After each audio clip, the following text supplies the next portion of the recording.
the preface of the Emerald Tablets of Thoth. The history of the tablets translated in the following pages is strange and beyond belief of modern scientists. Their antiquity is stupendous, dating back some 36,000 years BC.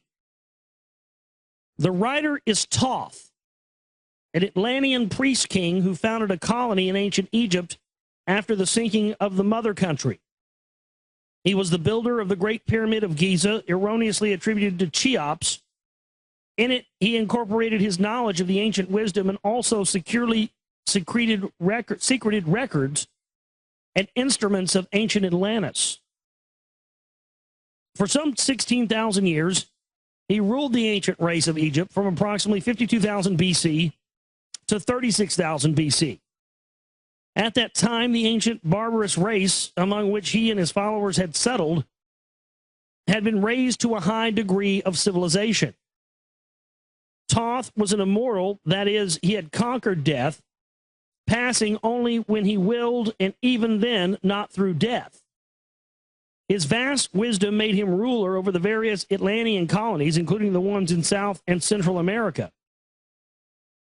And now that I found out that Thoth is, also Quetzalcoatl, and finding out the stuff about Quetzalcoatl and what I believe Quetzalcoatl built Aslan, which is the rock wall, which Aslan also means Atlantis.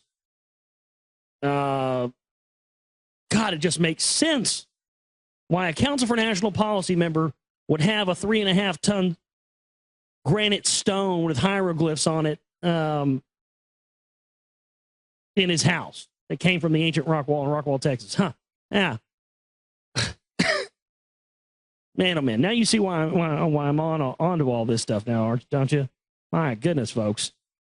Never thought those two things would intersect. Boy, I was wrong about that.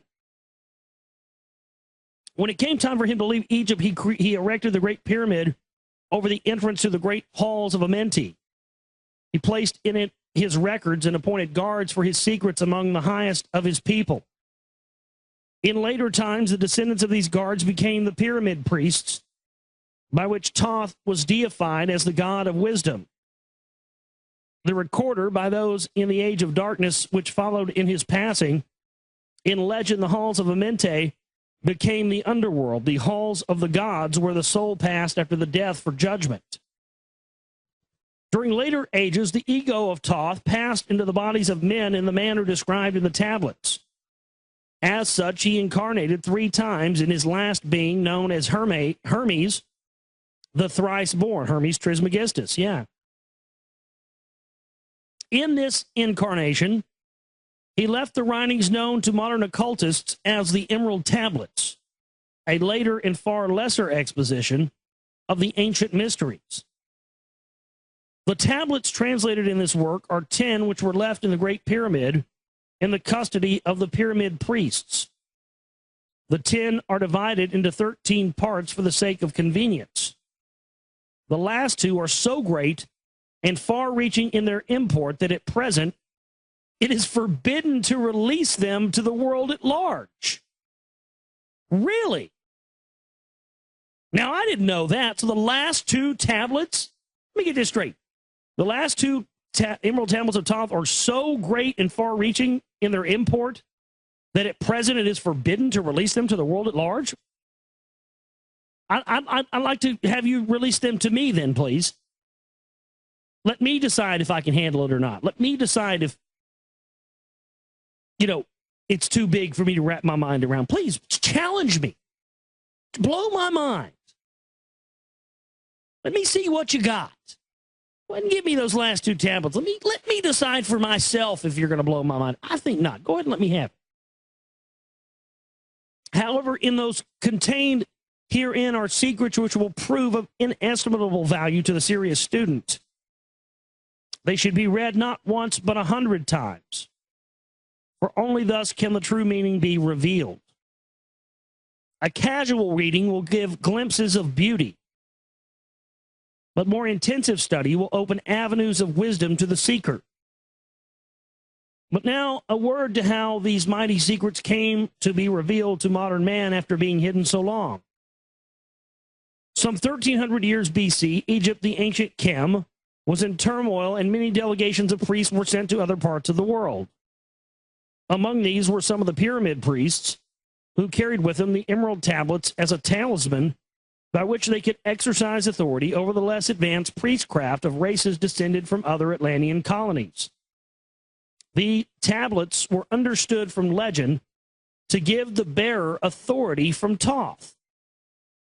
The particular group of priests bearing the tablets immigrated to South America, where they found a flourishing race, the Mayans, who remembered much of the ancient wisdom. Among these, the priests settled and remained. In the 10th century, the Mayas had thoroughly settled the Yucatan, and the tablets were placed beneath the altar of one of the great temples of the sun god. After the conquest of the Mayans by the Spaniards, the cities were abandoned and the treasures of the temples were forgotten. It should be understood that the Great Pyramid of Egypt has been and is still a temple of initiation into the mysteries. Jesus, Solomon, Apollonius, and others were initiated here. The writer, who has a connection with the Great White Lodge, also works through the pyramid priesthood, was instructed to recover and return to the Great Pyramid the ancient tablets. This, after adventures which need not be detailed here, was accomplished. Before returning them, he was given permission to translate and retain a copy of the wisdom engraved on the tablets. This was done in 1925, and only now has permission been given for it to be, in part, published. It is expected that many will scoff, yet the true student will read between the lines and gain wisdom. If the light is in you, that's a very powerful statement. If the light is in you, the light which is engraved in these tablets will respond to you. Wow, I like the sound of that.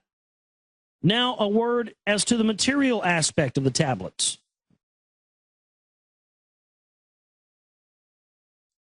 They consist of 12 tablets of emerald green, formed from a substance created through alchemical transmutation. They are imperishable, resistant to all elements and substances, and in effect, the atomic and cellular structure is fixed, no change ever taking place. In this respect, they violate the material law of ionization. Upon them are engraved characters in the ancient Atlantean language, characters which respond to attuned thought waves, releasing the associated mental vibration in the mind of the reader. The tablets are fastened together with hoops of golden-colored alloy suspended from a rod of the same material.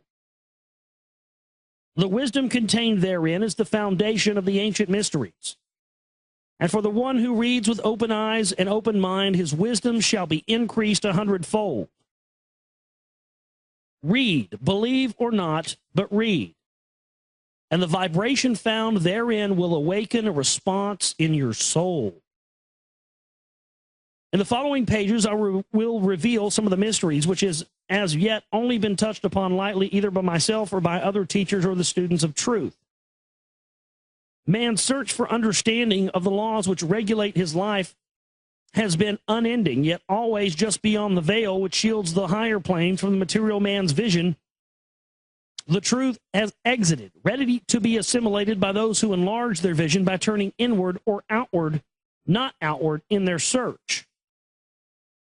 In the silence of material senses lies the key to the unveiling of wisdom. He who talks does not know. He who knows does not talk. The highest knowledge is unutterable, for it exists as an entity in lanes which transcend all material words or symbols. All symbols are but keys to doors leading to truths, and many times the door is not opened because the key seems so great that the things which are beyond it are not visible. If we can understand that all keys, all material symbols, are manifestations and are but extensions of a great law and truth, we will begin to develop the vision which will enable us to penetrate beyond the veil. All things in all universes move according to law, and the law which regulates the movement of the planets is no more immutable than the law which regulates the material expressions of man.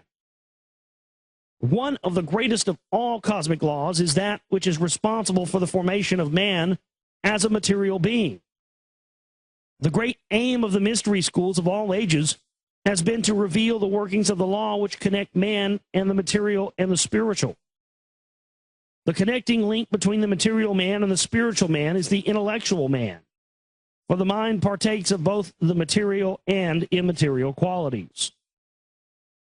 The aspirant for higher knowledge must develop the intellectual side of his nature and so strengthen his will that it is able to concentrate all powers of his being on and in the plane he desires.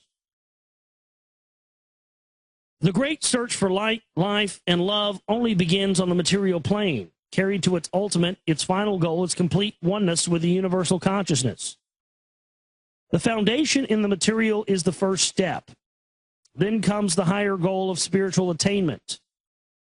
In the following pages, I will give an interpretation of the Emerald Tablets and their secret, hidden, esoteric meanings. Concealed in the words of Thoth are many meanings that do not appear on the surface. Light of knowledge brought to bear upon the tablets will open many new fields of thought. Read and be wise, but only if the light of your own consciousness awakens the deep-seated understanding, which is an inherent quality of the soul. Heavy stuff there. Yowza. So that's a preface of the Emerald Tablets of Thoth. We'll get into tablet number 1 tomorrow on the show. And looking forward to getting into this. Ties in with what we read with William Bramley, Gods of Eden, Lost Book of Enki, now Thoth, and especially, you know, moving towards the Rockwall information. This is key. I plan on reading as many of these types of things on the air for you as I can possibly get my hands on. And it should be interesting. So here we go. Tablet number 1, the Emerald Tablets of Thoth. I, Thoth, the Atlantean master of mysteries, keeper of records, mighty king magician living from a generation to generation, being about to pass into the halls of Amenti, set down for the guidance of those that are to come after these records of the mighty wisdom of the great Atlantis. In the great city of Kior on the island of Undal, in a time far past, I began this incarnation. Not as the little men of the present age did, the mighty ones of Atlantis live and die, but rather from aeon to aeon did they renew their life in the halls of Amenti, where river of life flows eternally onward. 100 times 10 have I descended the dark way that led into light. As many times as I have ascended from the darkness into the light, my strength and power has been renewed.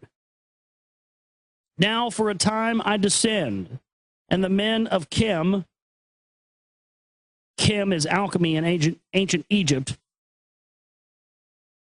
and the men of Chem shall know me no more. But in a time yet unborn I will rise again, mighty and potent, requiring an accounting of those left behind me.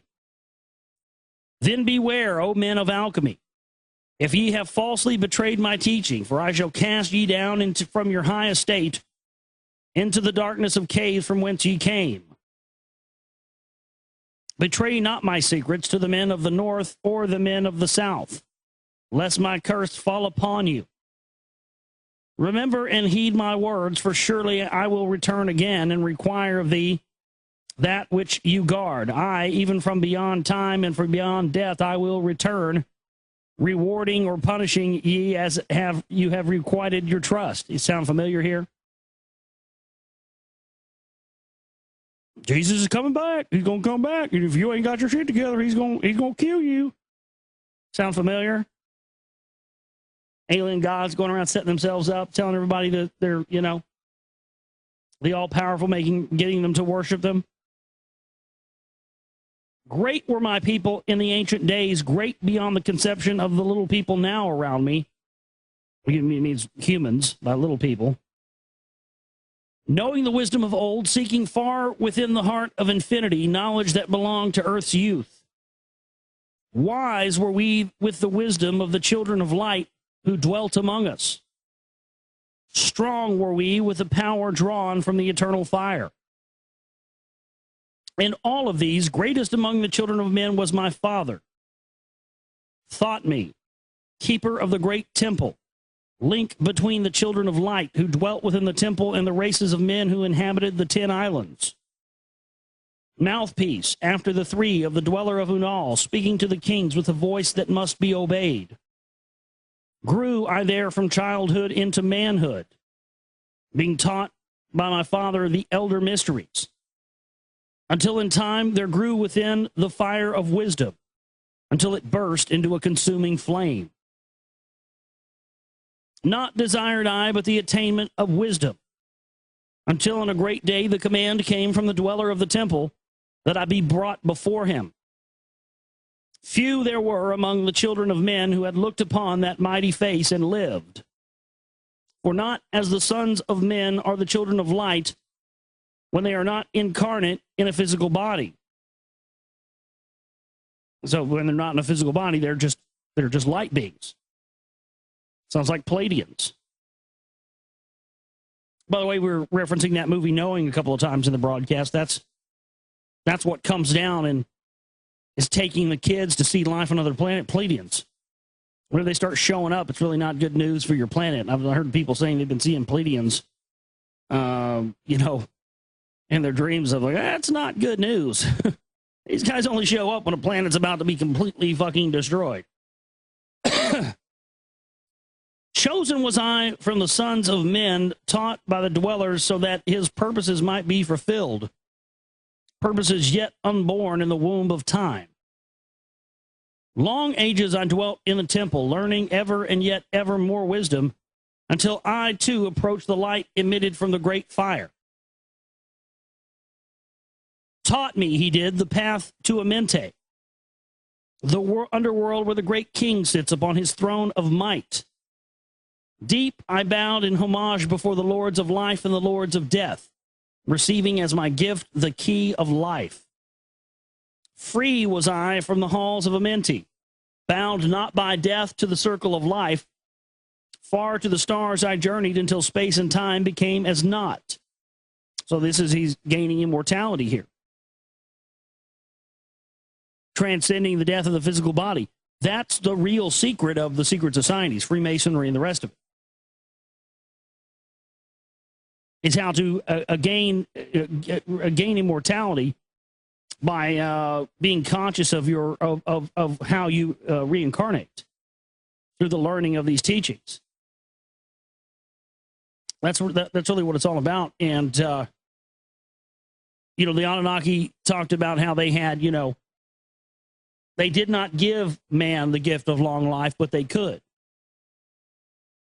And we have that in us today. It's, all you have to do is turn on a chromosome. And boom, you've got immortality. Interesting, there was an article I didn't cover here tonight, synchronistically, yet again.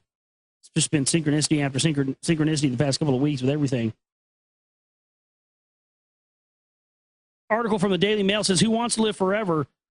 Computer models predict that if humans became immortal, it might actually be bad news. A lot of this has been in the news lately, and it seems that they're starting to figure this out. I think they're starting to figure out this key to immortality thing that the ancients knew. Because again, as I've stated many times, we now have a context for what these, the advanced technologies that these ancient texts were talking about. 50 years ago, we didn't. 100 years ago, we didn't. Then, having drunk deep into the cup of wisdom, I looked into the hearts of men, and there I found greater mysteries, and was glad. For only in the search for truth could my soul be stilled and the flame within be quenched.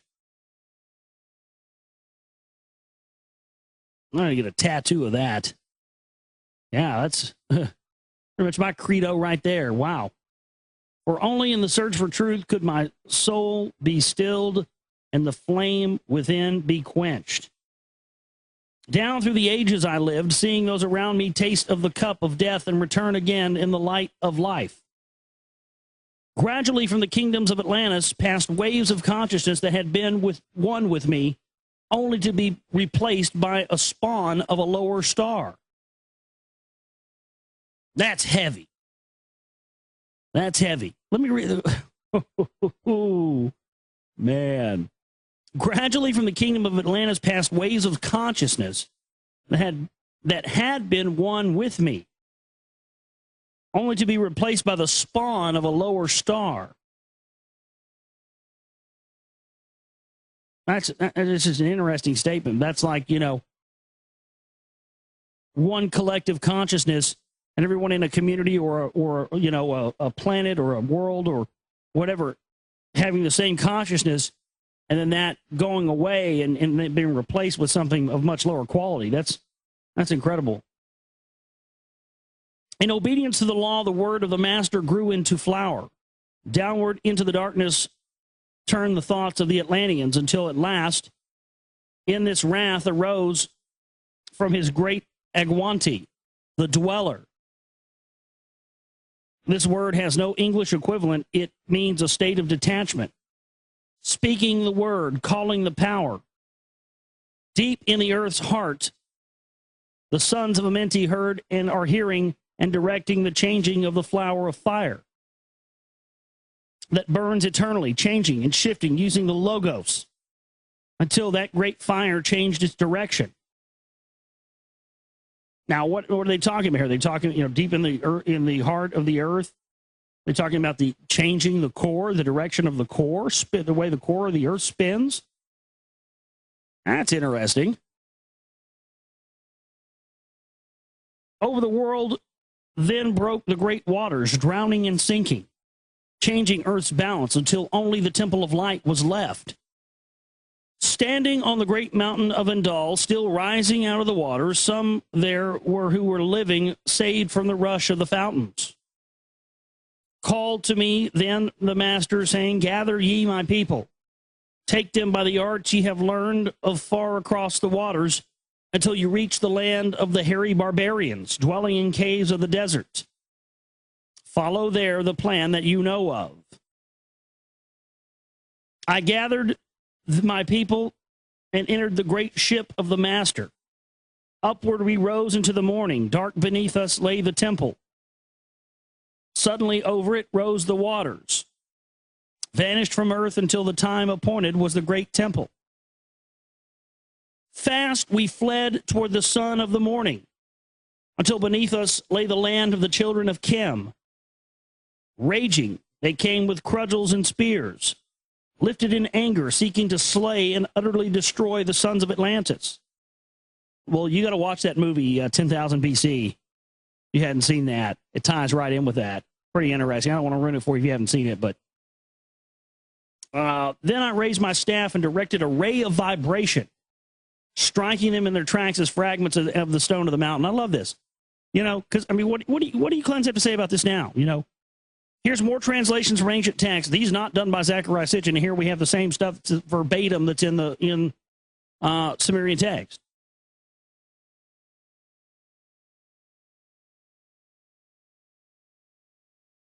Break free of your religious priest class programming and understand that this stuff is what they don't want you to know about. If you understand this stuff, then religion has no place. So that's why there's so many disinfo clowns and haters and all that stuff out there.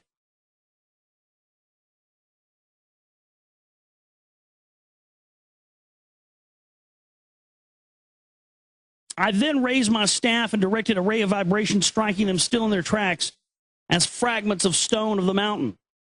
Then I spoke to them in words calm and peaceful, telling them of the might of Atlantis, saying we were children of the sun and its messengers. I cowed them by my display of magic science, until at my feet they groveled and I released them.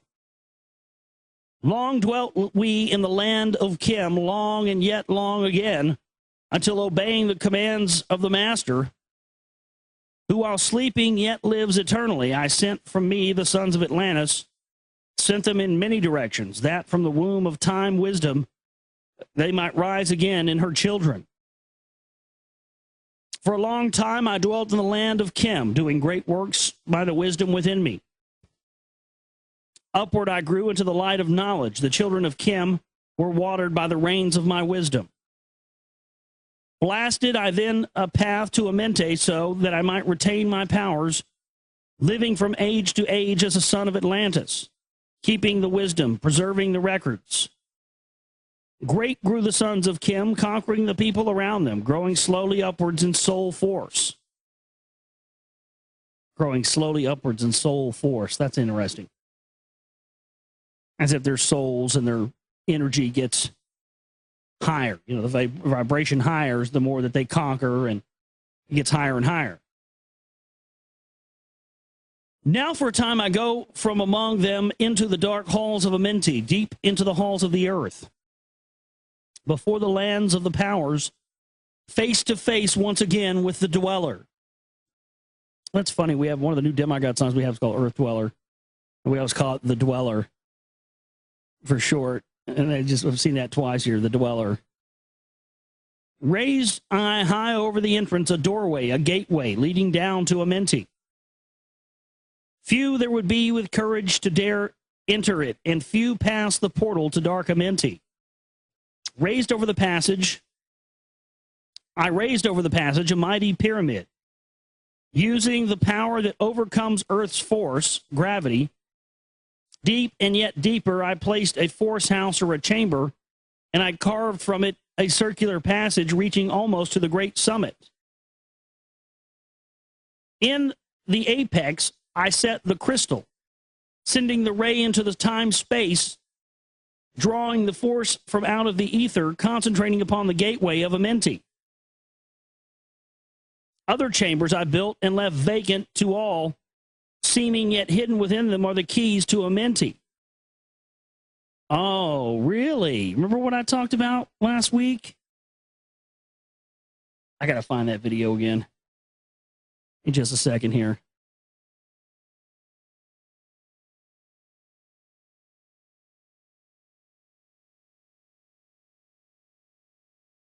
Great Pyramid, a strange sacred door at the top of the half in the Queen's Chamber. I'm going to drop this in the chat room. You get time, watch this. Watch this video. I believe that what you see in that green picture there in that still video, when you watch it, that's exactly what Thoth's talking about here. And if you watch that video, it will show you exactly what he just mentioned there, which is a map on keys of the way to enter Amenti. Well, that's it right there. There's videographic evidence of it. They sent a camera in 1992, and nobody knew what the fuck it was. But that's what it was. Unbelievable stuff. It's right in front of us, and we're not being allowed to see it. That's how you enter Amenti. It's all built into the pyramids. They're gonna destroy those motherfuckers before it's over with. They're not going to let us have that information. I guarantee you the elite are going to destroy the Great Pyramids. They've already hinted about it. Remember Transformers 2? They're not going to let us have the knowledge in there, folks. We've got to get our hands on this stuff before it's too late.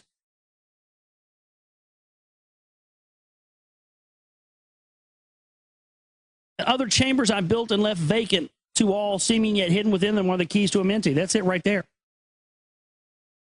He who in courage would dare the dark realms, let him be purified first by long fasting.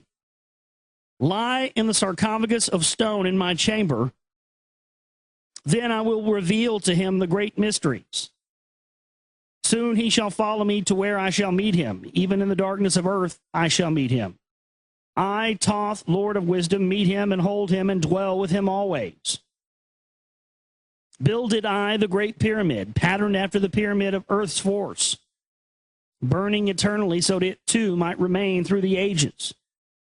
In it I builded my knowledge of magic science, so that I might be here when again I return from Amenti.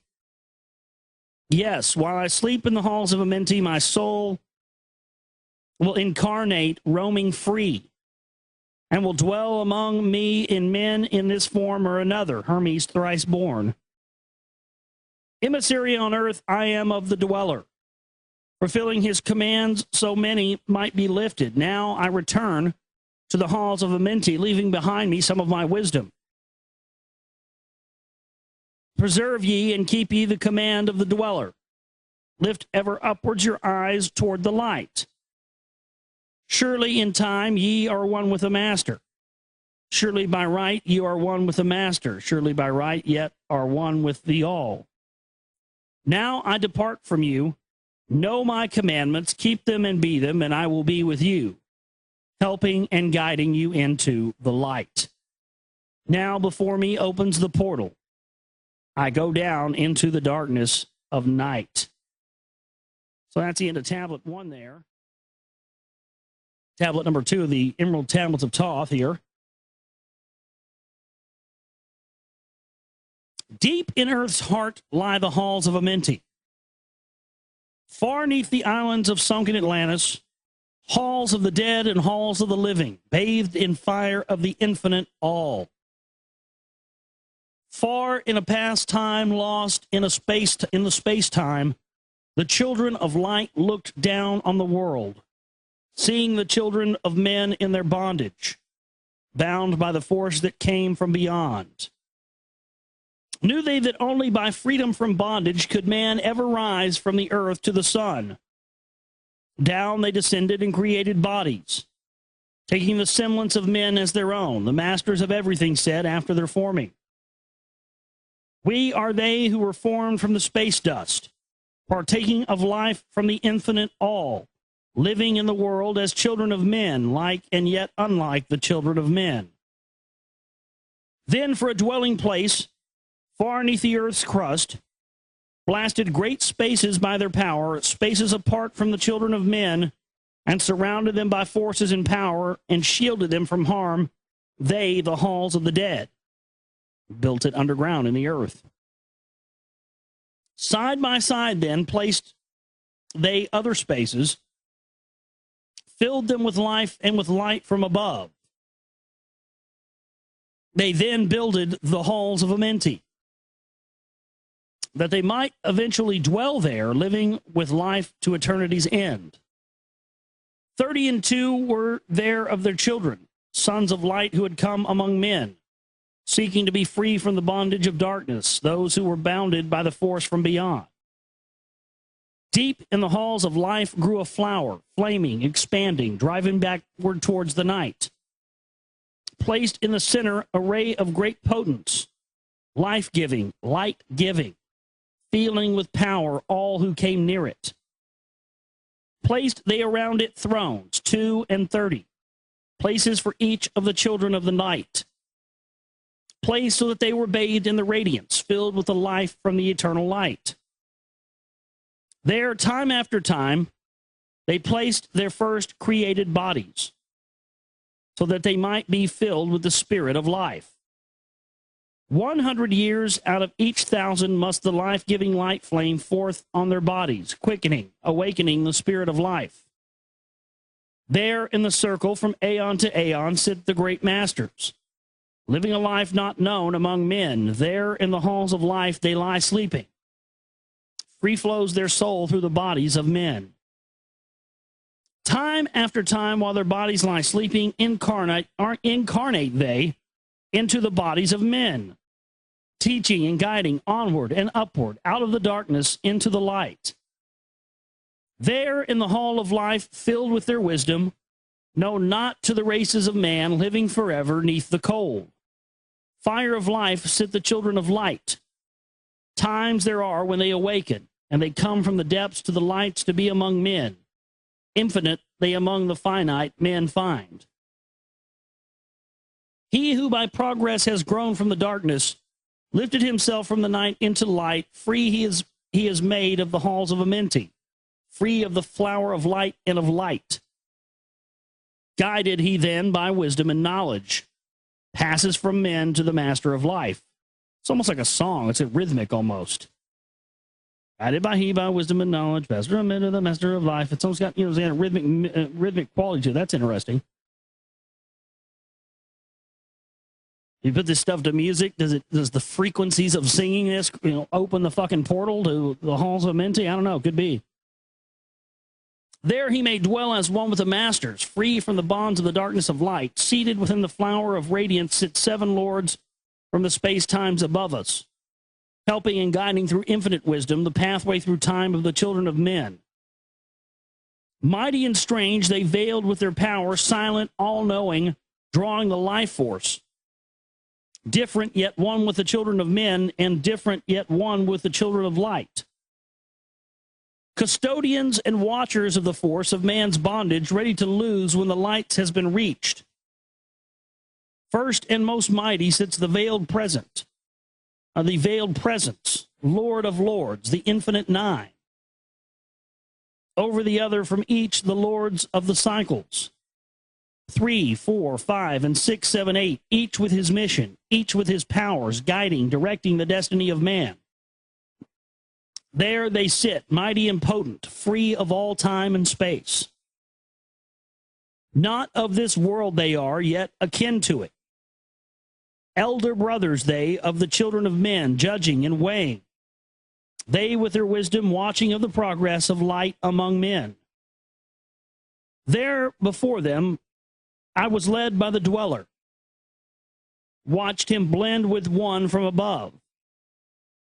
Then from he came forth a voice, saying, Great art thou, Thoth, among children of men, free henceforth of the halls of Amenti, master of life among children of men. Taste not of death except as thou wilt. Well, that sounds like Crowley. Taste not of death except as thou wilt it. Drink thou of life to eternity's end. Henceforth forever is life. Thine is for the taking. Henceforth is death at the call of thy hand. Dwell here or leave here when thou desireth. Free is Amenti to the Son of Man. Take thou up life in what form thou desireth. Child of the light that has grown among men, choose thou thy work, for all must labor. Never be free from the pathway of light. One step thou hast gained on the long pathway upward, infinite now is the mountain of light. Each step thou taketh but heightens the mountain. All of thy progress but lengthens the goal. Approach ye ever the infinite wisdom. Ever before thee recedes the goal. Free are ye made now of the halls of Amenti, to walk hand in hand with the lords of the world, one in one purpose, working together to bring light to the children of men. Then from his throne came one of the masters, taking my hand and leading me onward through the halls of the deep hidden land. He led me through the halls of Amenti, showing me the mysteries that are known not to man. Through the dark passage, downward he led me into the hall where sit the dark death. Vast as space lay the great hall before me, walled by darkness, yet filled with light. Before me arose a great throne of darkness. Veiled on it sat a figure of the night. Darker than darkness sat the figure, dark with a darkness not of the night. Before it then paused the master, speaking the word that brings about life, saying, O master of darkness, guide of the way from life unto life, before thee I bring a son of the morning. Touch him not ever with the power of night.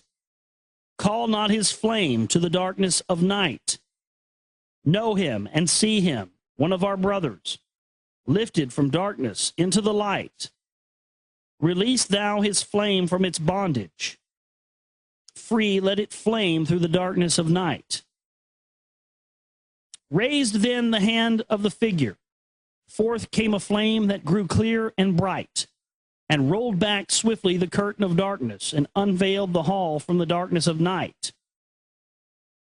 Then grew in the great space before me flame after flame from the veil of the night. Uncounted millions leaped before me, some flaming forth as flowers of fire. Others there were there that shed a dim radiance, flowing but faintly from out of the light. Some there were that faded swiftly, others that grew from a small spark of light, each surrounded by its dim veil of darkness, yet flaming with light that could never be quenched.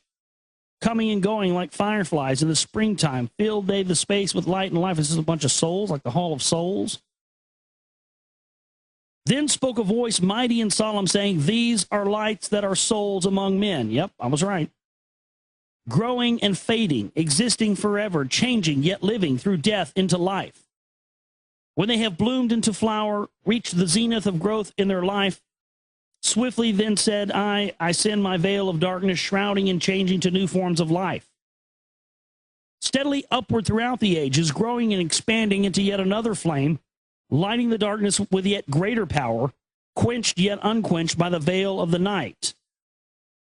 So grows the soul of man ever upward, quenched yet unquenched by the darkness of night. I, death, come, and yet I remain not, for life eternal exists in the all. Only an obstacle I am in the pathway, quick to be conquered by the infinite light. Awaken, O flame that burns ever inward, flame forth and conquer the veil of night. Then in the midst of the flames and the darkness grew there one that drove forth the night, flaming, expanding even brighter, until at last was nothing but light. Then spoke my guide, the voice of the Master.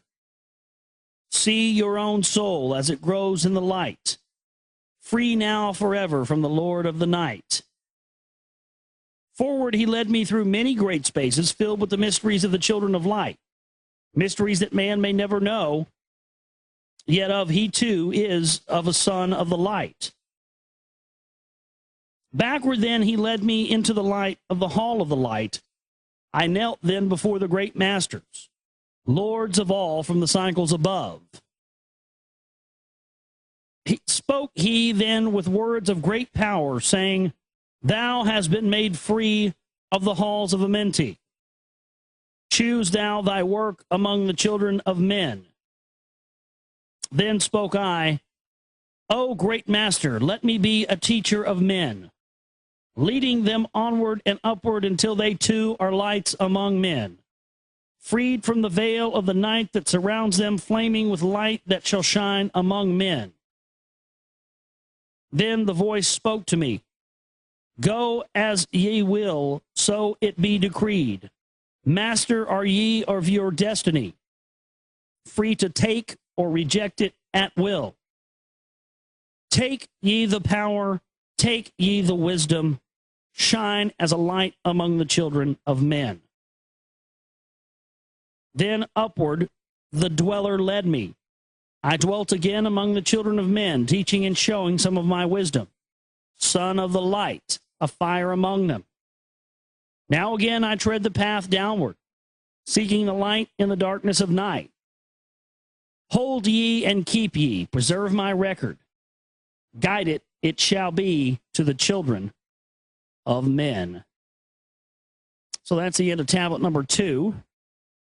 Good stuff. You can definitely see where this is tying into all the work and the stuff we read about from, William Bramley, Gods of Eden, the Custodians, and the Book of Enki with Thoth and Marduk and Gajita and that whole deal.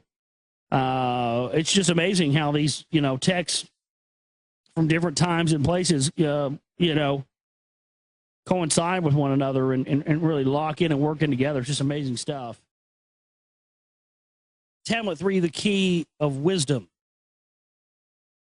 I, Thoth the Atlantean, give my wisdom, give my knowledge, give my power.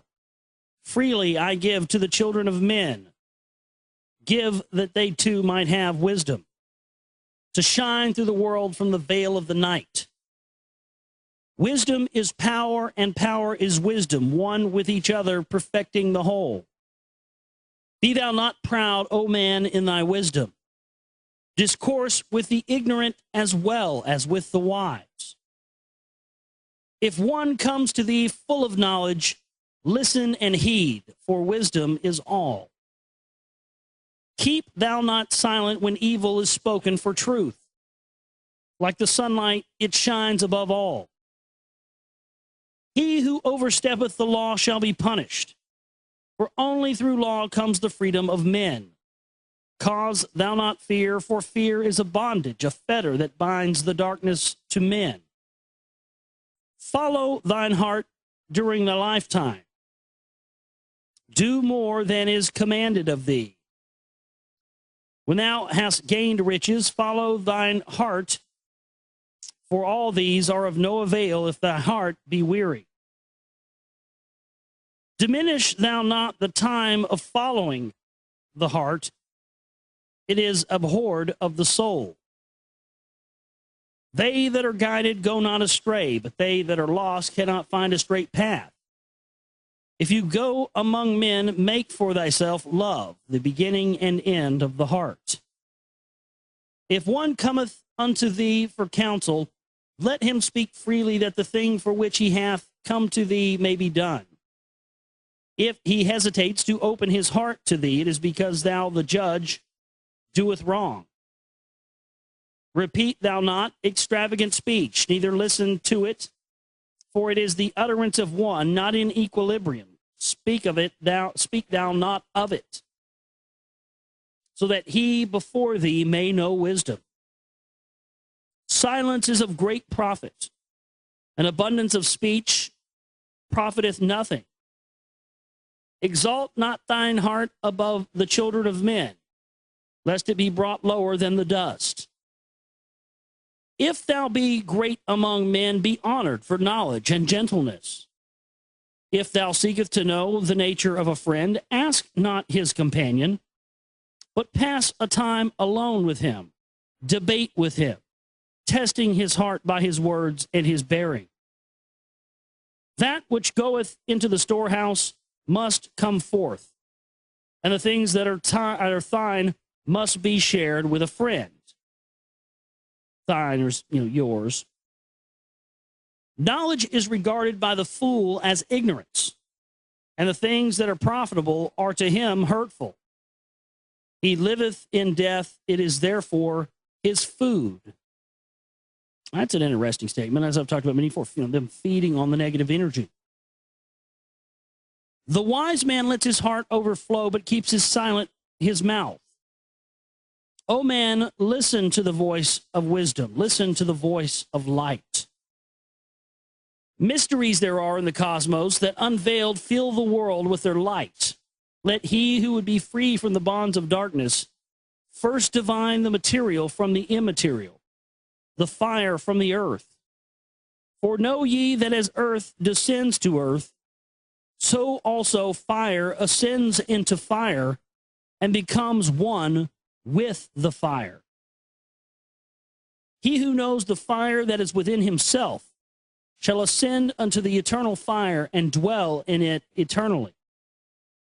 Fire, the inner fire, is the most potent force of all, for it overcometh all things and penetrates to all things of the earth.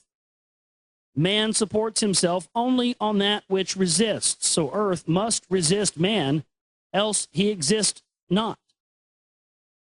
All eyes do not see with the same vision, for to one an object appears of one form and color, and to a different eye of another.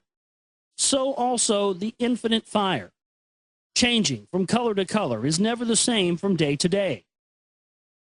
Thus speak I, Thoth, of my wisdom.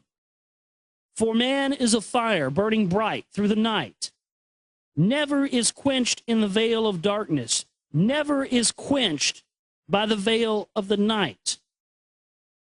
Into men's hearts I looked by my wisdom, found them not free from the bondage of strife, or free from the toils. Thy fire, O my brother, lest it be buried in the shadow of night.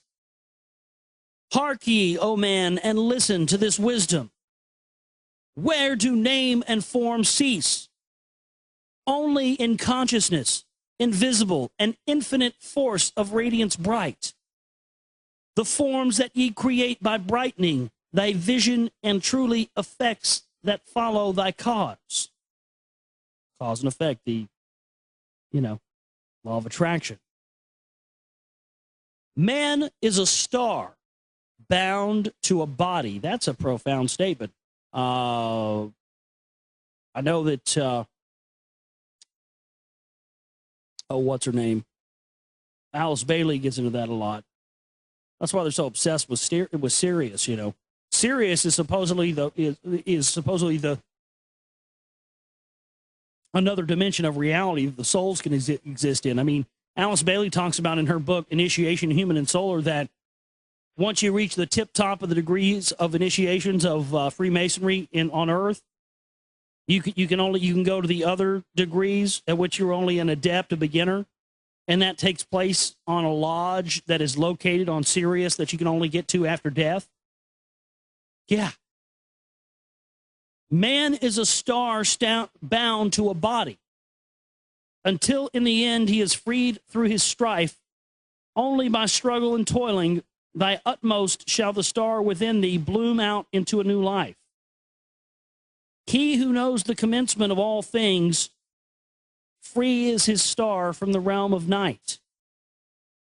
Remember, O man, that all which exists is only another form of that which exists not.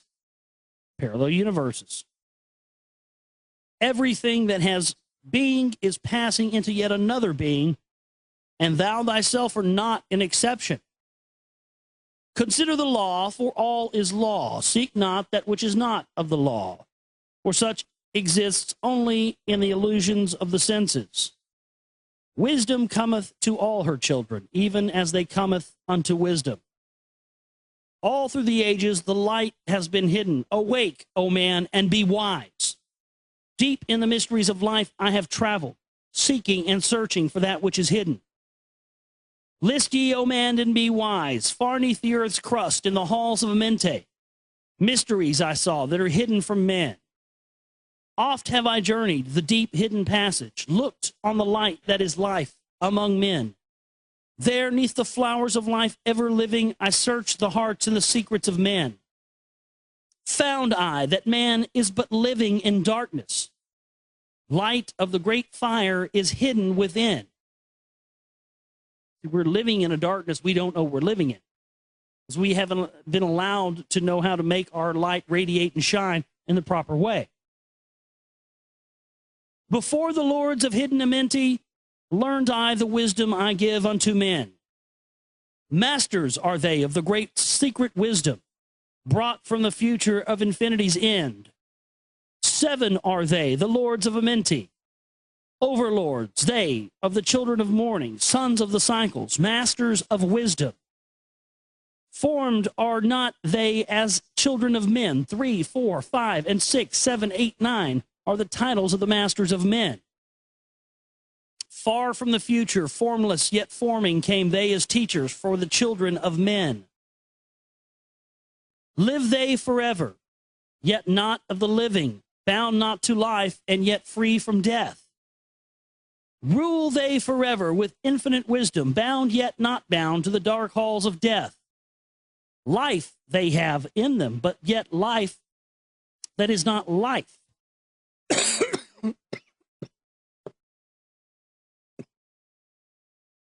Free from all are the lords of the all. Forth from them came forth the Logos, instruments, they of the power over all. Vast is their countenance, yet hidden in smallness, formed by a forming, known yet unknown. Is that where the known, unknown, known things comes from fucking Rumsfeld? You've been hitting the sauce, reading the Emerald Tablets of Thoth. Oh, somebody needs to put that in a song. Hitting the sauce, reading the Emerald Tablets of Thoth. For is he who loses the power, Lord, he of life to the children of men. Light is his body, flame is his countenance, freer of souls to the children of men. 5 is the master, the Lord of all magic, key to the word that resounds among men. 5 magics. 6 is the Lord of light, the hidden pathway, path of the souls of the children of men. 7 is he who is the Lord of the vastness, master of space and the key of the times. 8 is he who orders the progress, weighs and balances the journey of men. 9 is the Father, vast he of countenance, forming and changing from out of the formless. Meditate on the symbols I give thee. Keys are they, though hidden from men. Reach ever upward, O soul of the morning. Turn thy thoughts upward to light and to life. Find in the keys of the numbers I bring thee light on the pathway from life unto life. Seek ye with wisdom. Turn thy thoughts inward. Close not thy mind to the flower of light. Place in the body a thought-formed picture. Think of the numbers that lead thee to life. Clear is the pathway to he who has wisdom. Open the door to the kingdom of light. Pour forth thy flame as a sun of the morning. Shut out the darkness and live in the day. Take thee, O man, as part of thy being, the seven who are but not as they seem. Opened, O man, have I my wisdom. Follow the path in the way that I have led. Masters of wisdom, son of the morning light and life to the children of men. So that's the end of tablet 3 there. Wow, just more interesting stuff from the Emerald Tablets of Thoth.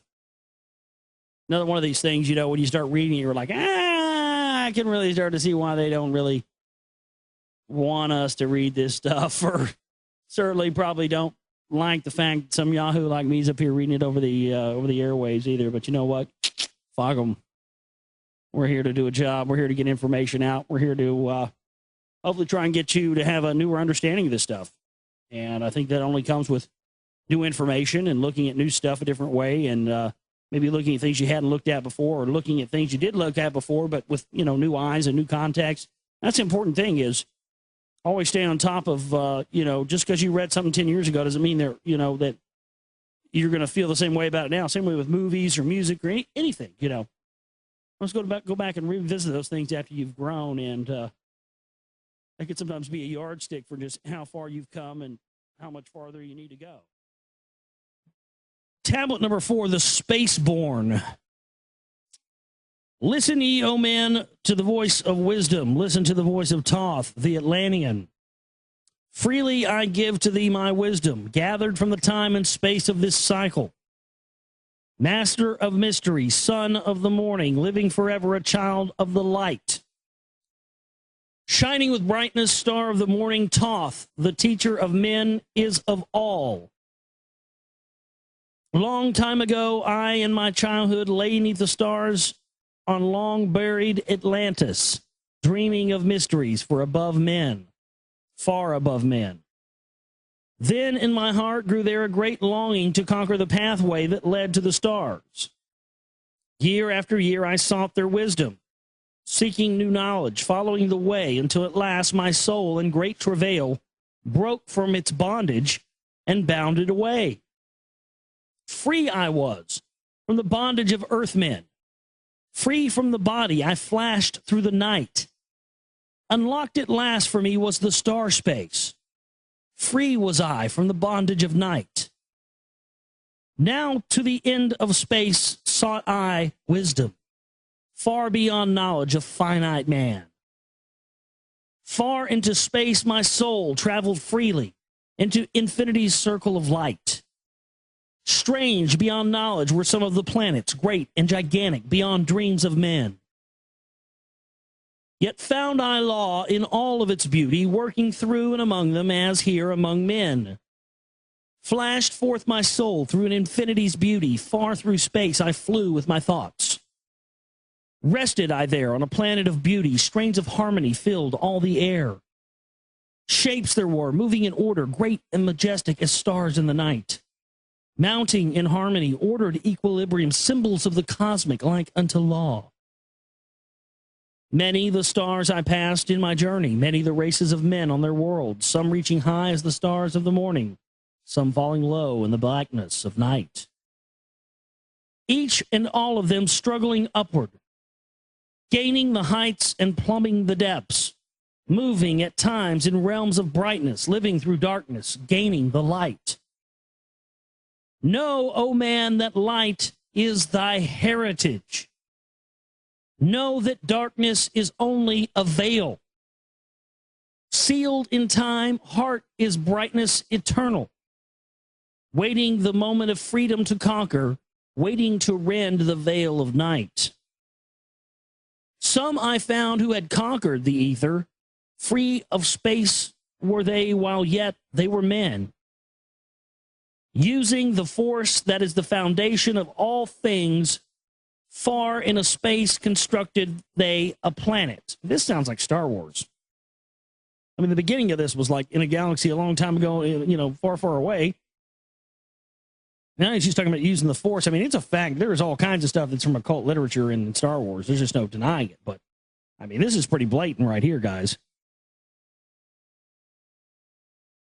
I mean, you know, a long time ago, galaxy far, far away, using the force that is the foundation of all things. Far in space, they constructed a planet, the Death Star. Drawn by the force that flows through all, condensing, coalescing into ether, into forms, they grew as they willed. I mean, that sounds like the fucking emperor, doesn't it? Outstripping in science, they all of the races, mighty in wisdom, sons of the stars. Long time I paused, watching their wisdom. Saw them create from out of the ether cities, gigantic of rose and gold, formed forth from the primal element, base of all matter, the ether, far flung. Far in the past, they had conquered the ether. Freed themselves from the bondage of toil. Freed themselves from the bondage of toil. That means they freed themselves from, because that's what the Anunnaki, remember, just like our listener pointed out, a lot of similarities here with these translations of these tablets. Between the Lost Book of Enki, Sumerian tablets, this, very similar writing here. But the bondage of the toil is the bondage of, you know, that's what they talked about, humanity to toil in bondage for, you know, for eternity on behalf for the Anunnaki. They formed in mind only a picture and swiftly created, it grew. For then my soul sped throughout the cosmos, seeing ever new things and old, learning that man is truly space-born, a son of the sun, a child of the stars.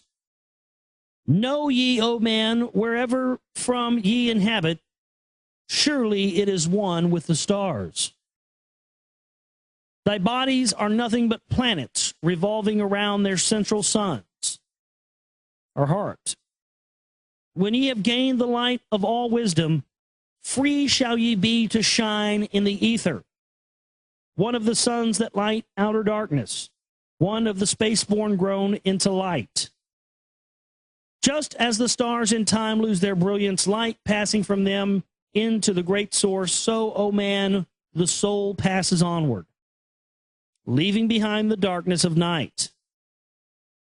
Formed forth ye from the primal ether, filled with the brilliance that flows from the source, bound by the ether coalesced around, yet ever in flames until at last it is free. Lift up your flame from out of the darkness. Fly from the night, and ye shall be free. Traveled I through space and time, knowing my soul at last was set free, knowing that now I might pursue wisdom, until at last I passed to a plane, hidden from knowledge, not known to wisdom, extension beyond all that we know. Now, O man, when I had this knowing, happy my soul grew, for now I was free. Listen, ye spaceborn, listen to my wisdom. Know ye not ye too will be free. Know ye not that ye too will be free. Listen ye again, O man, to my wisdom, that hearing ye too might live and be free. Not of the earth are you, earthy, but child of the infinite cosmic light. I like that. Not of the earth are ye, earthy, earthy.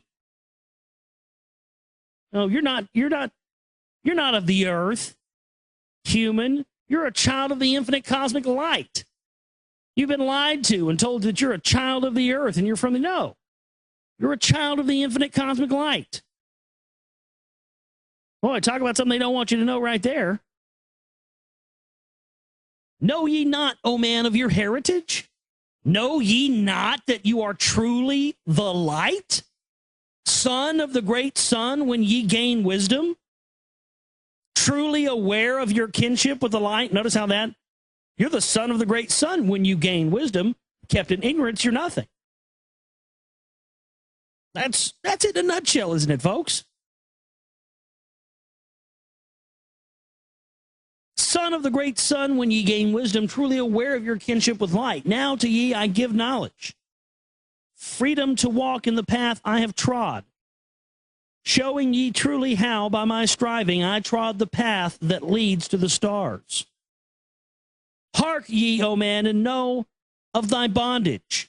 Know how to free thyself from the toils. Out of the darkness shall ye rise upward, one with the light and one with the stars. Follow ye ever the path of wisdom. Only by this can ye rise from below. Ever man's destiny leads him onward into the curves of infinity's all.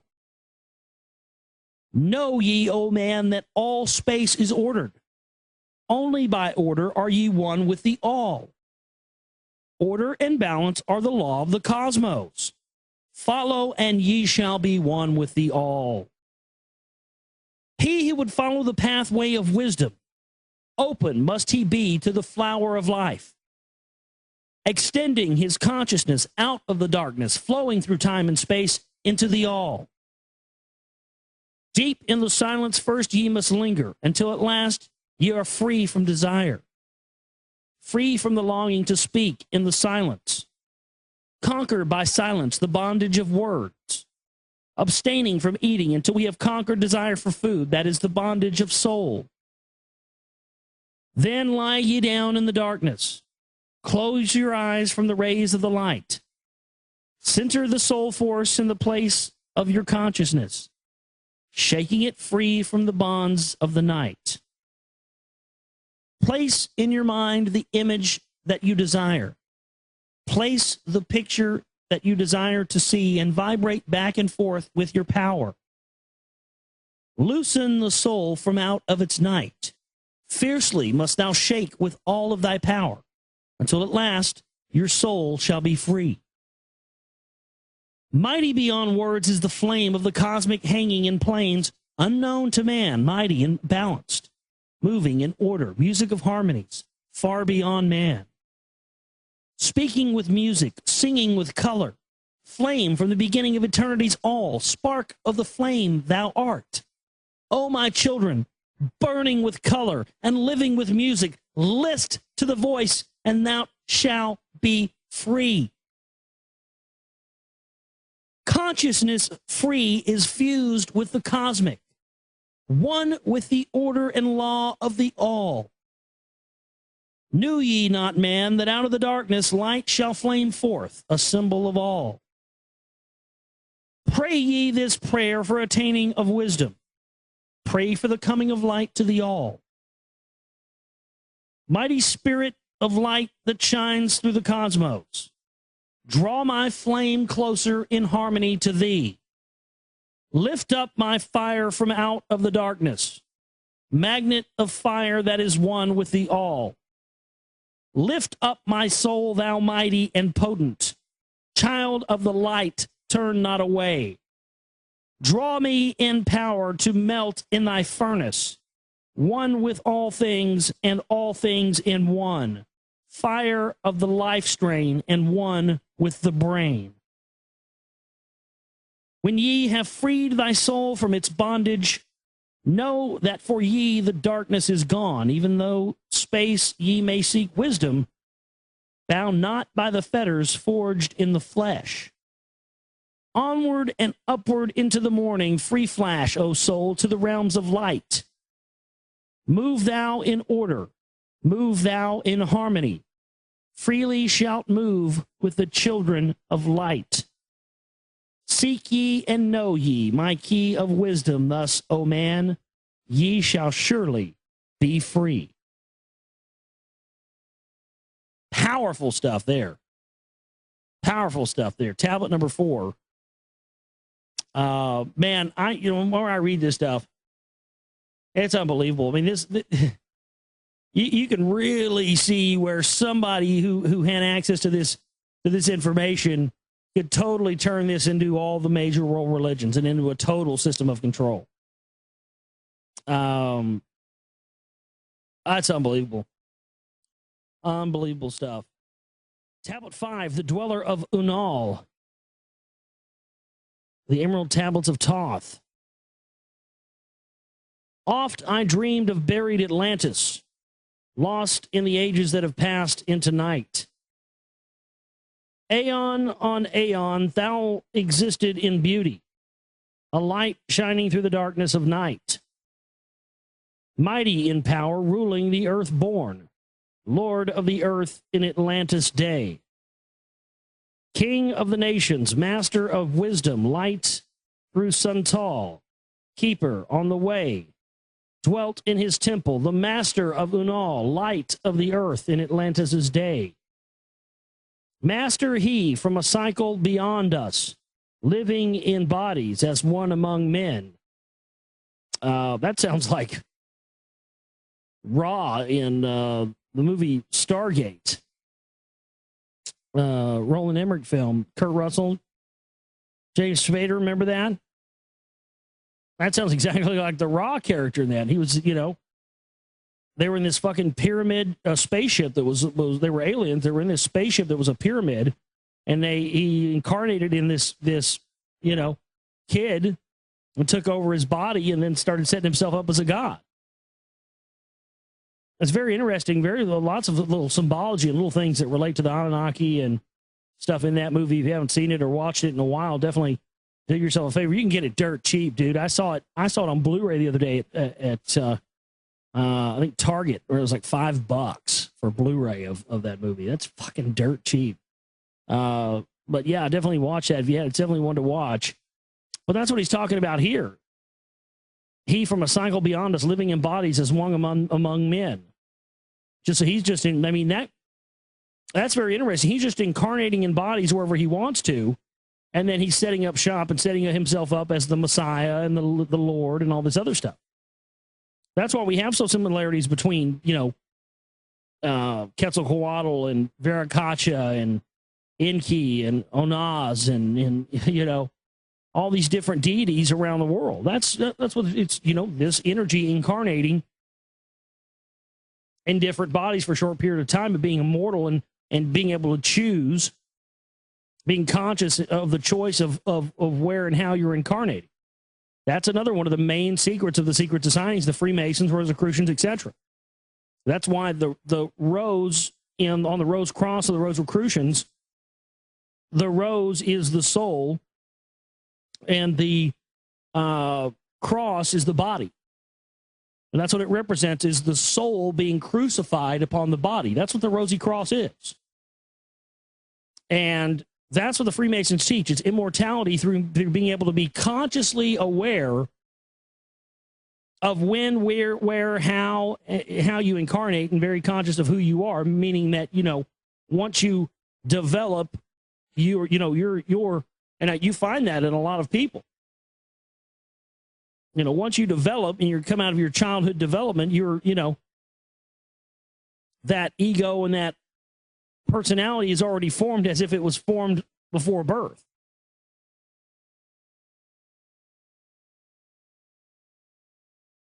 Not as earthborn, he from beyond us, son of a cycle, advance beyond men. Know ye, O man, that Horlet, the master, was never one with the children of men.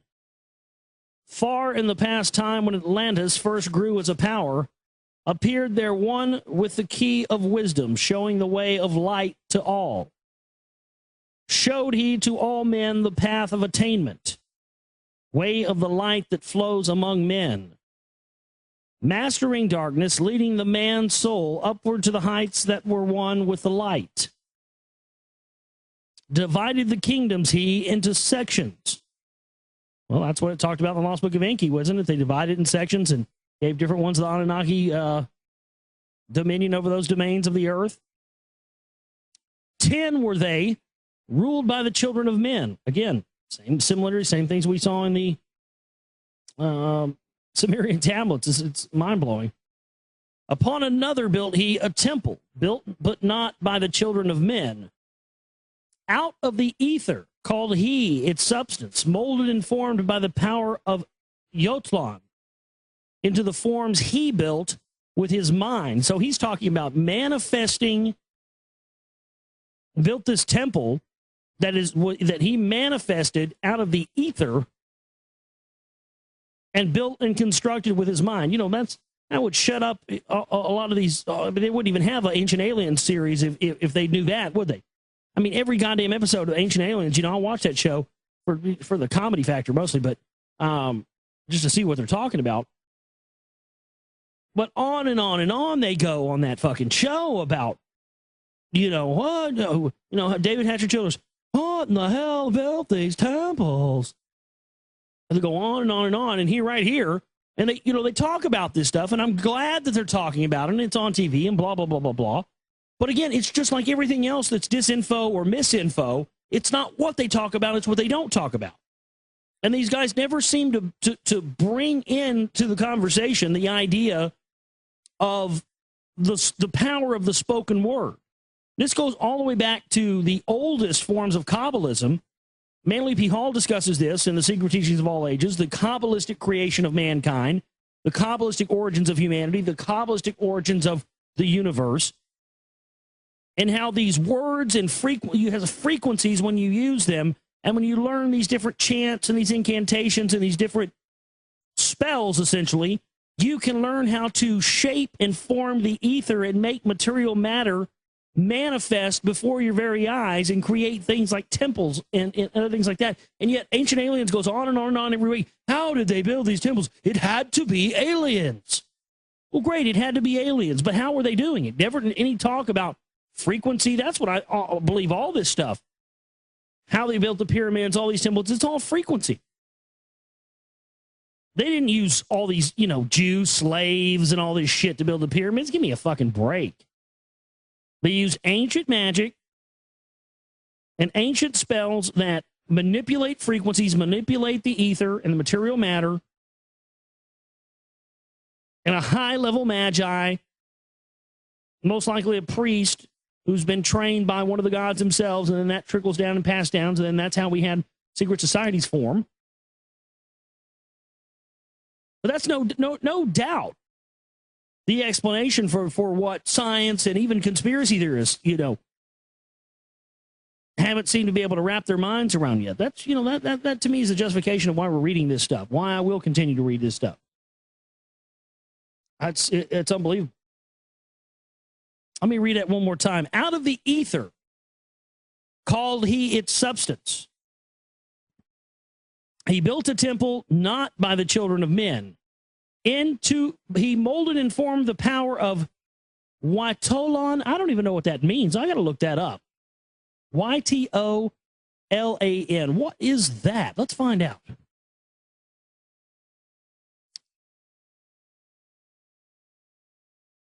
Well, that's interesting. The power of Ytolon, it's pronounced Ytolon, was revealed to me during a spiritual hypnotherapy regression during which I experienced life in Atlantis. Ytolon refers to a sacred energy that allows thoughts to materialize. The fifth emerald tablet. This creative power materializes thoughts for beautiful, elegant living and supplies without depleting the environment. This is the way Atlantis was built. Oh, okay. In 2005, I started feeling dizzy for short spells. I'm reading this off just some website, you guys. The frequency of these lightheaded periods increased so much that I went to see a medical doctor, fearing that I would faint while driving.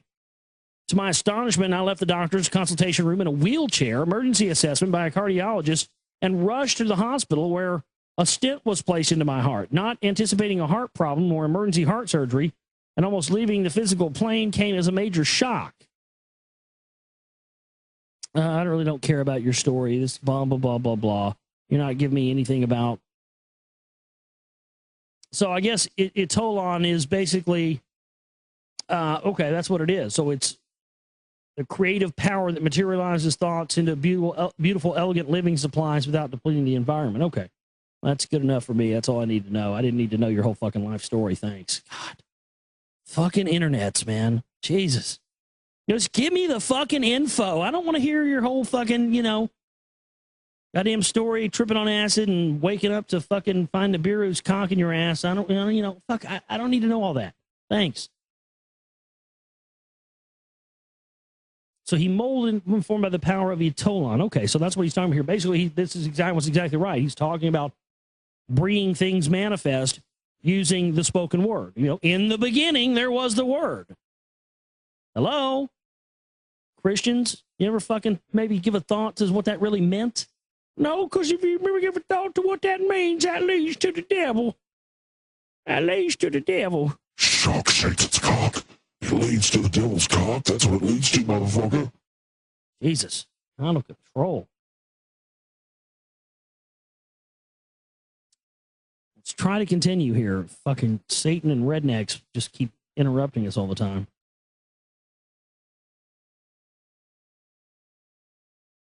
Where did we leave off here?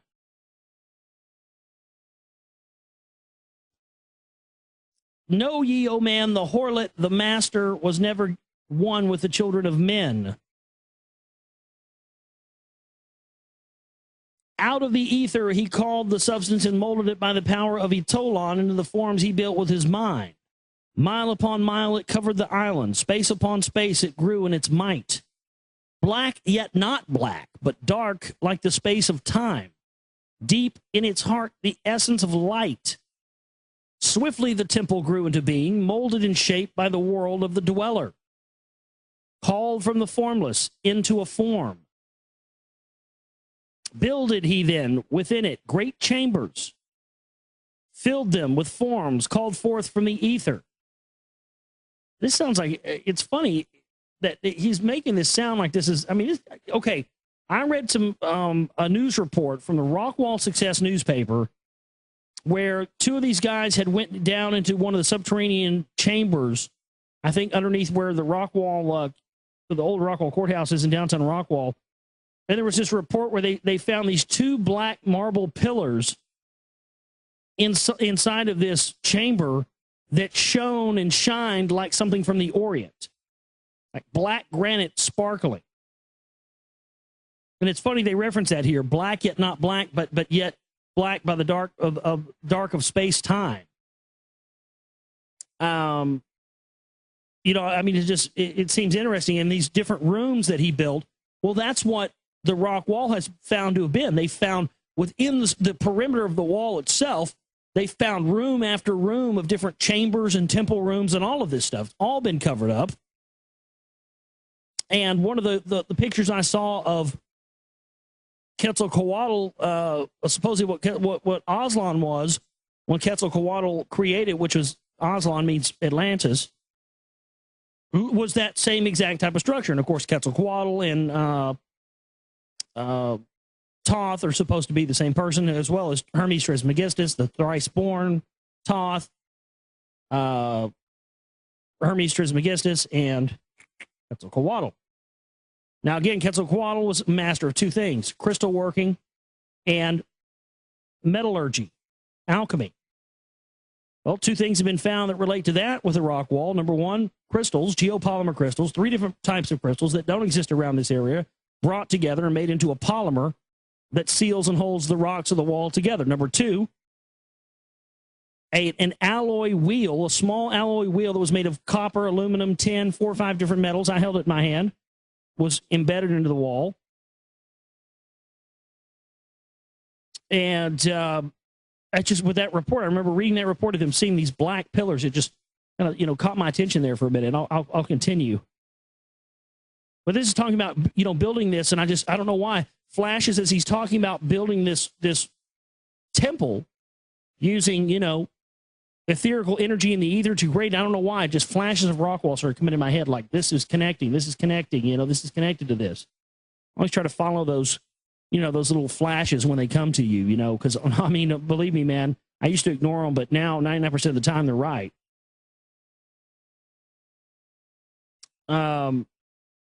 Swiftly the temple grew into being, molded and shaped by the word of the dweller. called from the formless into a form. Builded he then within it great chambers. Filled them with forms called forth from the ether. Filled them with wisdom called forth from his mind. Formless was he within its temple, yet he was formed in the image of men. Dwelling among them, yet not of them, strange and far different was he of the children of men. Chose he then from among the people 3 who became his gateway. So he chose 3 people to incarnate into. Choose he the 3 from the highest to become his links with Atlantis. Messengers, they who carried his counsel to the kings of the children of men. Brought he forth others and taught them wisdom. Teachers, they to the children of men. Placed he them on the island of Undal to stand as teachers of light to men. Each of those who were thus chosen taught must he be for years 5 and 10. Only thus could he have understanding to bring light to the children of men. Thus there came into being the temple, a dwelling place for the master of men. I, Thoth, have ever sought wisdom, searching in darkness and searching in light. Long in my youth I traveled the pathway, seeking ever new knowledge to gain, until after much striving, one of the 3 to me brought the light. Brought he to me the commands of the dweller, called me from the darkness into the light. Brought he me before the dweller, deep in the temple before the great fire. There on the great throne beheld I the dweller, clothed with light and flashing with fire. Down I knelt before that great wisdom, feeling the light flowing through me in waves. Sounds like he met the light bringer, doesn't it? What else could it be? Heard I then the voice of the dweller, O darkness, come into the light. Long have ye sought the pathway to light. Each soul on earth that loosens its fetters shall soon be made free from the bondage of night. Forth from the darkness have ye risen. Closer approach the light of your goal. Here ye shall dwell as one of my children, keeper of records gathered by wisdom, instrument through of the light from beyond. Ready by thou made to do what is needed. Preserver of wisdom through the ages of darkness that shall come fast on the children of men. Live thee here and drink of all wisdom. Secrets and mysteries unto thee shall unveil. Then answered I, the master of cycles, saying, O light that descended to men, give thou to me of thy wisdom, that I might be a teacher of men. Give thou of thy light, that I may be free. Spoke again then to me the master. Age after age shall ye live through your wisdom. I, when o'er Atlantis the ocean's wave roll, holding the light through hidden in darkness, ready to come whenever thou shalt call. I love how it talks about Atlantis as being something that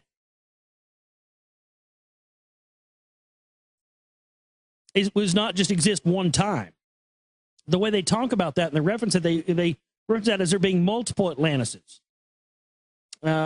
One of our listeners a couple weeks ago was referencing, that movie 2012 as being about the fall of Atlantis, a symbolic allegory for the fall of Atlantis. And I tend to sort of agree with that. And that very well could be what they're talking about here because, well, I mean, John Dee, his whole Enochian magic system, Enochian language system was based on these tablets. That's a fact. So, it does stand very well to reason. I mean, John Dee was telling, Sir Francis Bacon about America being the new Atlantis, all that whole deal. But right there, they reference, because this is supposed to be, this stuff that we're reading here is supposed to be after the fall of Atlantis anyway. So he's referencing Atlantis as being this thing where, it's something that periodically is built and then falls and then rebuilt again, and it starts all over again.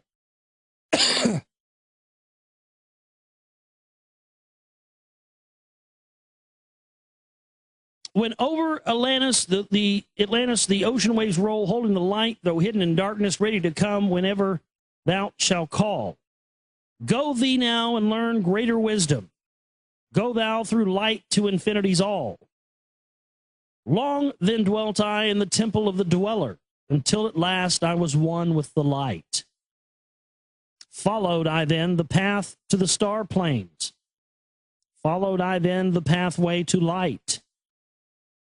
Deep into earth's heart I followed the pathway, learning the secrets below as above, learning the pathway to the halls of Amenti, learning the law that balances the world. To earth's hidden chambers pierced I by my wisdom, deep through the earth's crust into the pathway hidden for ages from the children of men. Unveiled before me ever more wisdom until I reached a new knowledge, found that all is part of an all, great and yet greater than all that we know. We had that in the news tonight, didn't we? Searched I infinity's heart through all the ages. Deeper and yet deeper, more mysteries I found. Now, as I look back through the ages, know I that wisdom is boundless, ever grown greater throughout the ages, one with infinities greater than all. Light there was in ancient Atlantis, yet darkness too was hidden in all. Fell from the light into the darkness some who had risen to heights among men. Proud they became because of their knowledge. Proud were they of their place among men. Deep delved they into the forbidden, and opened the gateway that led to below. Sought they to gain ever more knowledge, but seeking to bring it up from below. He who descends below must have balance, else he is bound by lack of our light. Opened they then by their knowledge pathways forbidden to man. Built in his temple, all-seeing the dweller lay in his aguante, while through Atlantis his soul roamed free. Saw he the Atlanteans by their magic, opening the gateway that would bring to earth a great woe. There we are talking about opening this gateway, opening up a portal. Fast fled his soul then back to his body. Up he arose from his aguante. Called he the three mighty messengers. Gave the commands that shattered the world. Deep neath earth's crust to the halls of Amenti, swiftly descended the dweller. Called he then on the powers of the seven lords, wielded, and changed the earth's balance. Sounds like a pole shift. Down sank Atlantis beneath the dark waves, shattered the gateway that had been opened, shattered the doorway that led down below. All of the islands were shattered except Unal, and part of the island of the sons of the dweller. Preserved he them to be the teachers, lights on the path for those to come after, lights for the lesser children of men. Called he then I Thoth before him, gave me commands for all I should do, saying, Take thou, O Thoth, all of your wisdom. Take all of your records, take all of your magic. Go thou forth as a teacher of men. Go thou forth reserving the records until in time light grows among men. Light shall thou be all through the ages, hidden yet found by enlightened men. Over all earth give we ye power. Free thou to give it or to take it away. Gather thou now the sons of Atlantis. Take them and flee to the people of the rock caves. Fly to the land of the children of Chem. Then gathered I the sons of Atlantis. Into the spaceship I brought all my records. I brought the records of sunken Atlantis. Gathered I all of my powers and instruments, many of mighty magic. Up then we rose on wings of the morning. High we arose above the temple, leaving behind the three and dweller deep in the halls neath the temple, closing the pathway to the lords of the cycles. Yet ever to him who has knowing open shall be the path to Amenti. Fast fled we then on the wings of the morning, fled to the land of the children of Chem. There by my power I conquered and ruled them. Raised I to light the children of Chem, deep neath their rocks I buried my spaceship, waiting the time when man might be free. Over the spaceship erected a marker in the form of a lion, yet unto a man. There, neath the image, rests yet my spaceship, forth to be brought when the need shall arise. So his spaceship is underneath the Sphinx. Well, that's great. I'm glad we know that now. Know ye, O man, that far in the future invaders shall come from out of the deep. Oh, really? Far in the future, invaders shall come from out of the deep. Then awake, ye who have wisdom. Bring forth my ship and conquer with ease.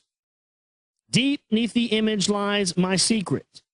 Search and find in the pyramid I built. We will do that, sir. Each to the other is the keystone, each the gateway that leads into life. Follow the key I leave behind me. Seek, and the doorway to life shall be thine. Seek thou in my pyramid, deep in the passage that ends in a wall. Seek thou in my pyramid, deep in a passage that ends in a wall. That's that video I was telling you about. Seek it, and the doorway of life shall be thine. That was that video I told you guys about last week. You find that again. Yeah, Great Pyramid, a strange sacred door at the top half in the Queen's chamber. I saw that referenced last week in some of the tablets that we were reading from. And I'm going to drop it in the chat room again for you there. It's that green video. You have to watch it if you can't see. That's exactly what he's talking about there. Let me read that for you again.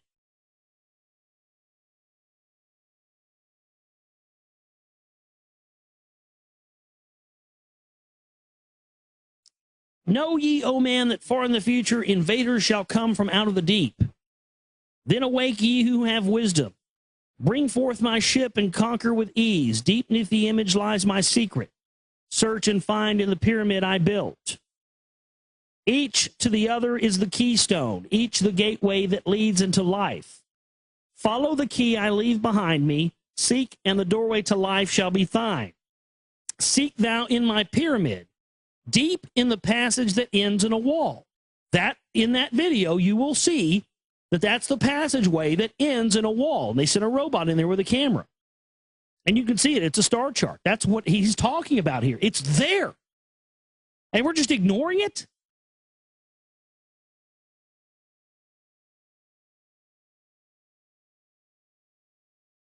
I want to figure this out. I want to make all this happen. How do we do that? Anybody got any ideas? Use thou the key of the seven, and open to thee the pathway will fall. Now unto thee I have given my wisdom. Now unto thee I have given my way. Follow the pathway. Solve thou my secrets. Unto thee I have shown the way. So that's the end of tablet number 5. We'll pick up next time on the broadcast with tablet number 6, the key of magic. The key of magic. That should make for pretty interesting stuff.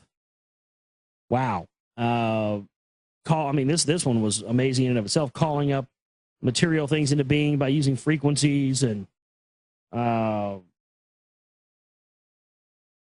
spaceships under the Sphinx and that hidden chamber. Wow. I mean, this stuff just staring us in the face, folks. And yet, many of our brothers and sisters out there are too distracted by,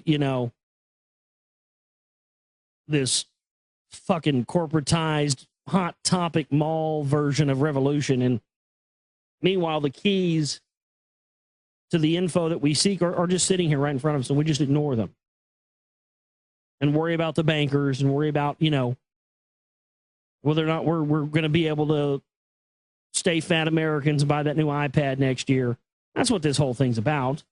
These people don't give two shits about information or the real world or the power structure. They just want their people in it.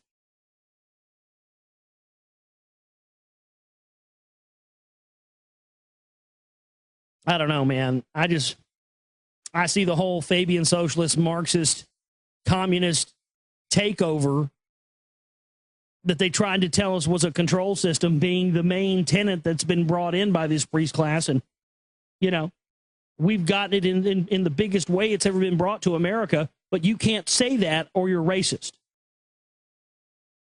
You need to wake up. The key of magic. The Emerald Tablets of Thoth, tablet number 6. Hark ye, O man, to the wisdom of magic. Hark the knowledge of powers forgotten.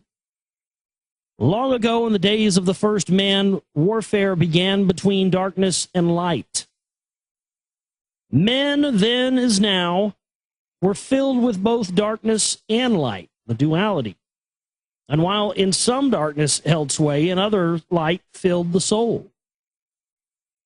Age-old in this warfare, the eternal struggle between darkness and light, fiercely is it fought all through the ages using strange powers hidden to men. Again, wow, I read this stuff, man. I'm going, George Lucas was all over this stuff before he wrote Star Wars. There's just no way he wasn't. Adepts has there been, filled with the blackness, struggling always against the light. But others there are who, filled with brightness, have ever conquered the darkness of night. Wherever ye may be in all ages and plain, surely know that ye shall know of the battle with night. Long ages ago, the sons, S-U-N-S, the sons of the morning, descending found the world filled with night.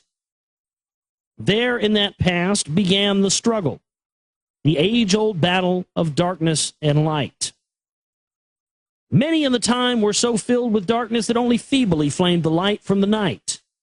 Some there were masters of darkness who sought to fill all with their darkness and sought to draw others into their night. Fiercely withstood they, the masters of brightness.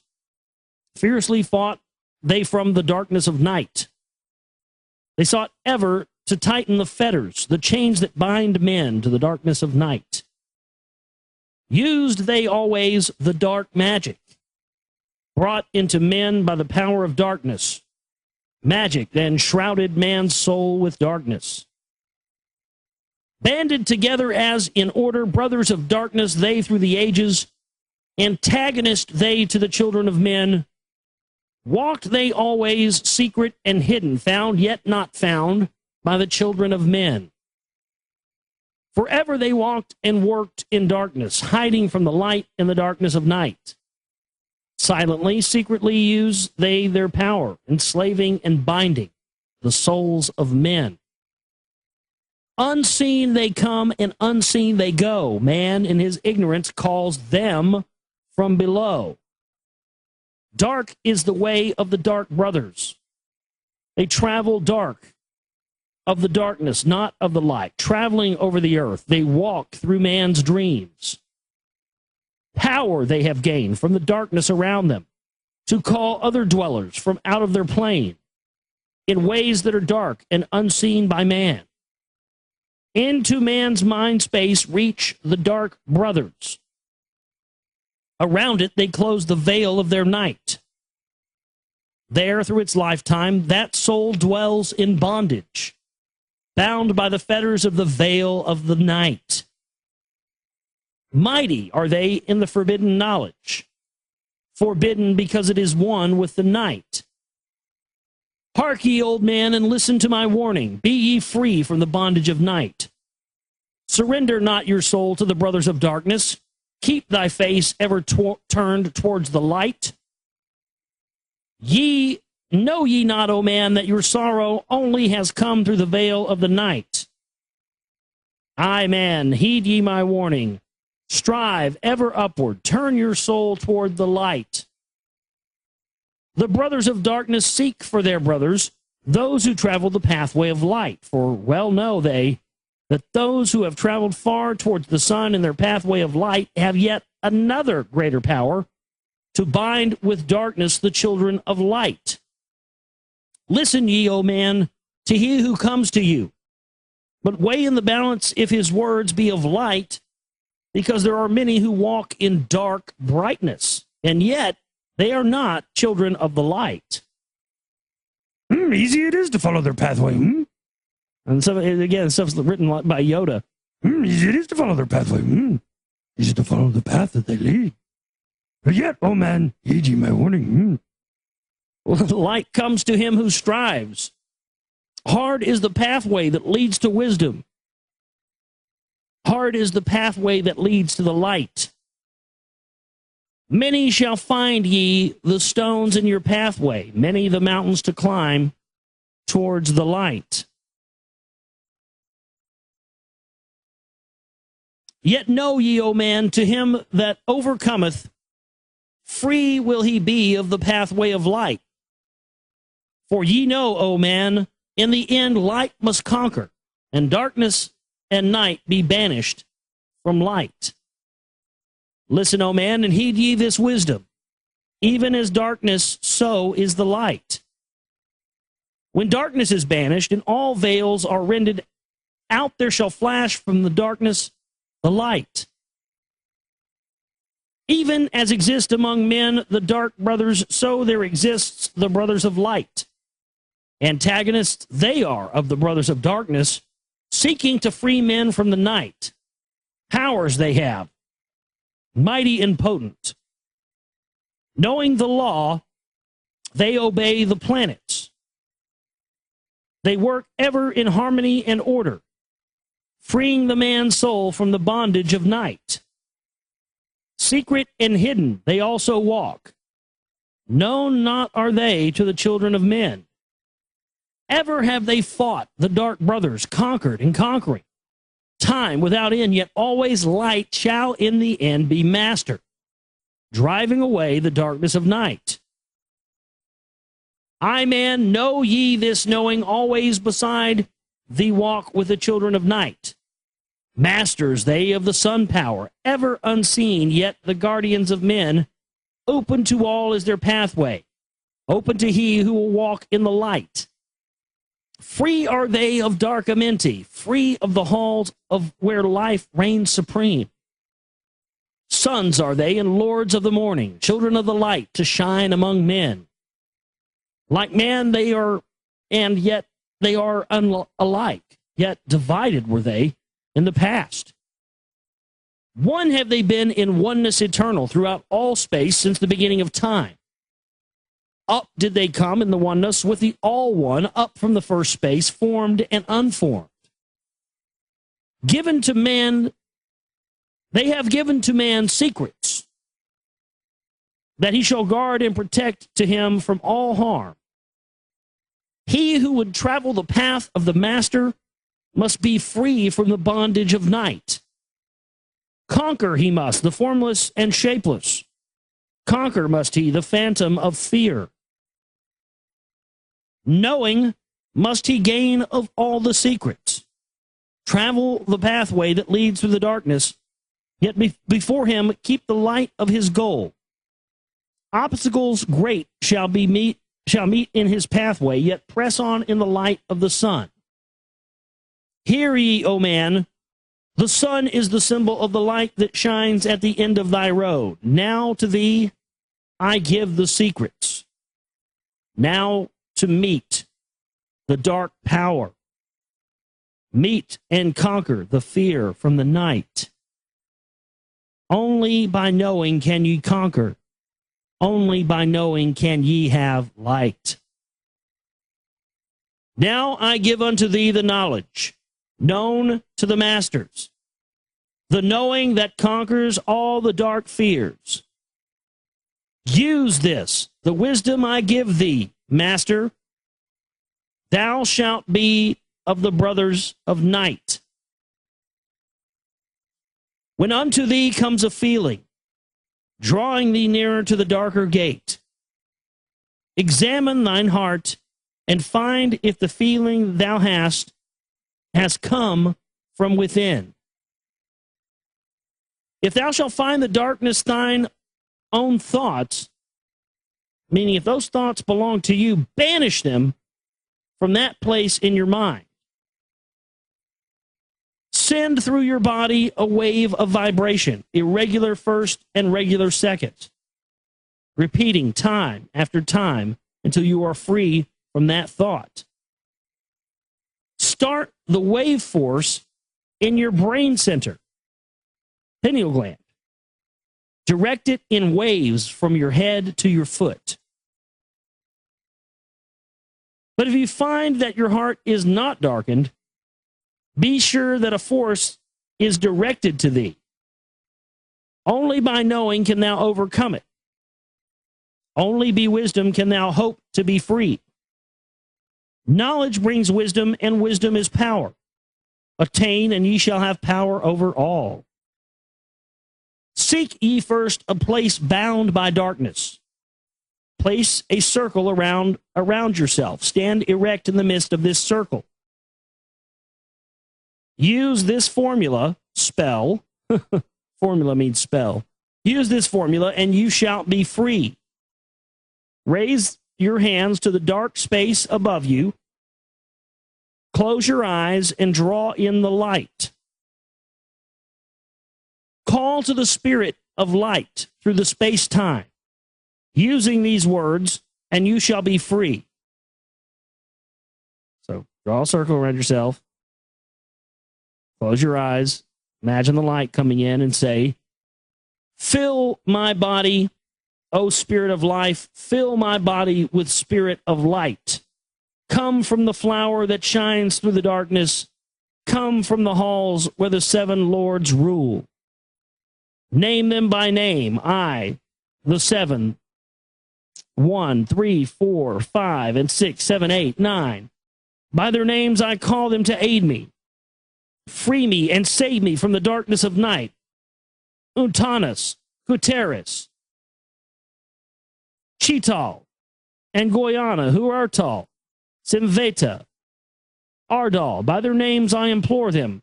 Free me from the darkness and fill me with light. Know ye, O man, that when ye have done this, ye shall be free from the fetters that bind ye. Cast off the bondage of the brothers of night.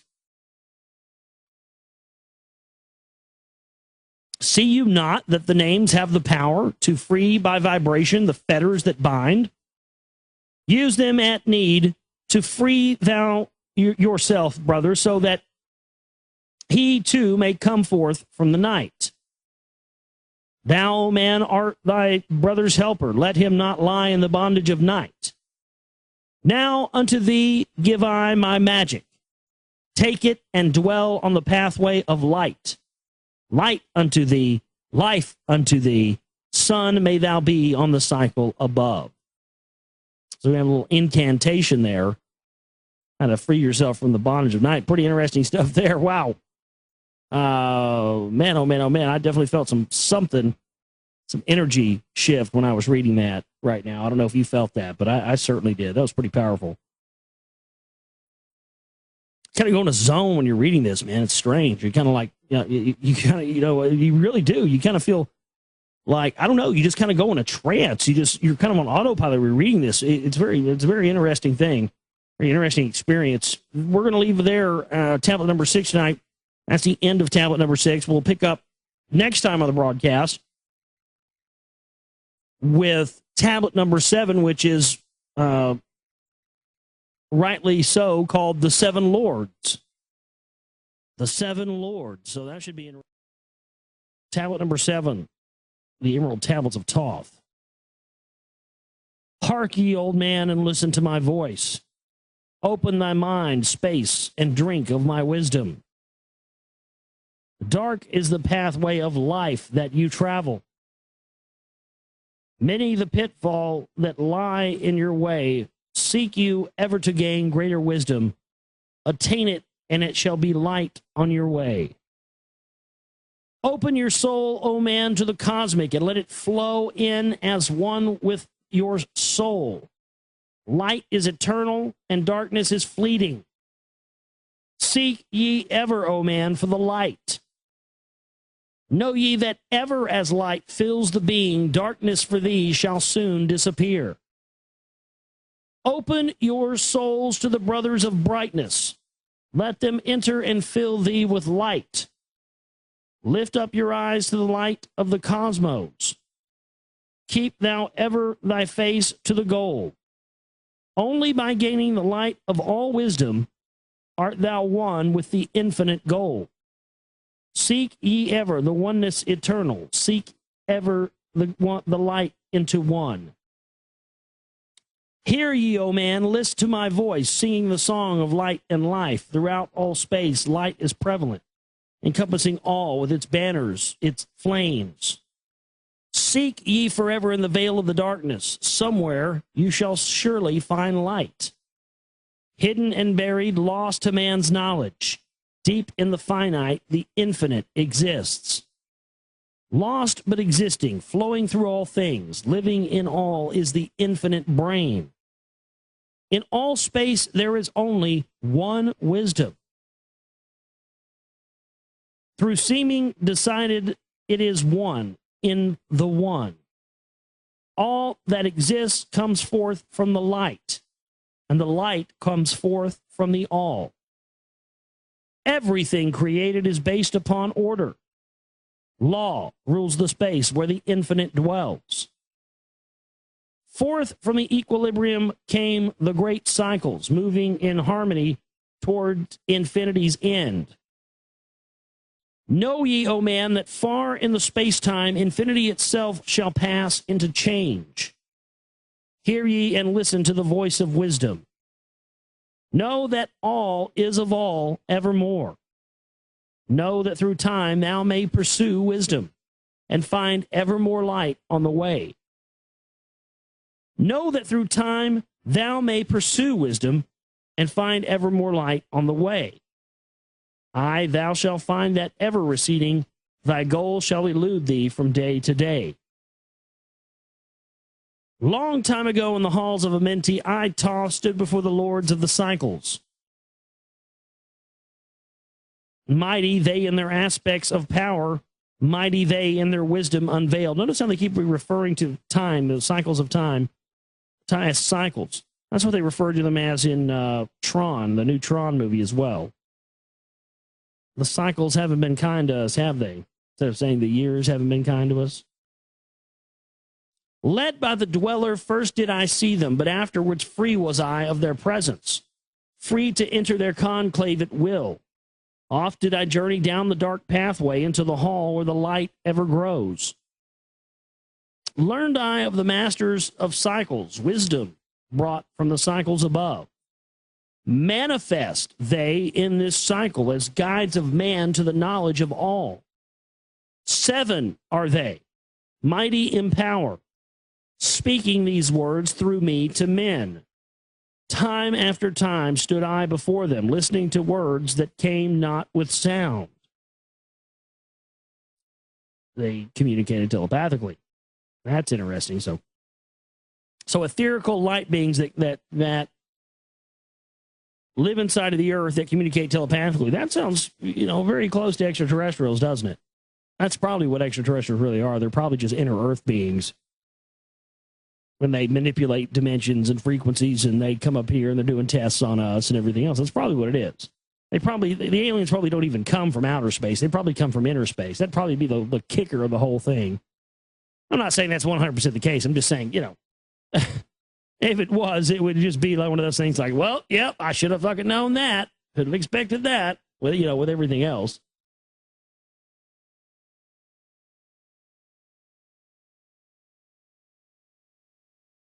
Where did I leave off here?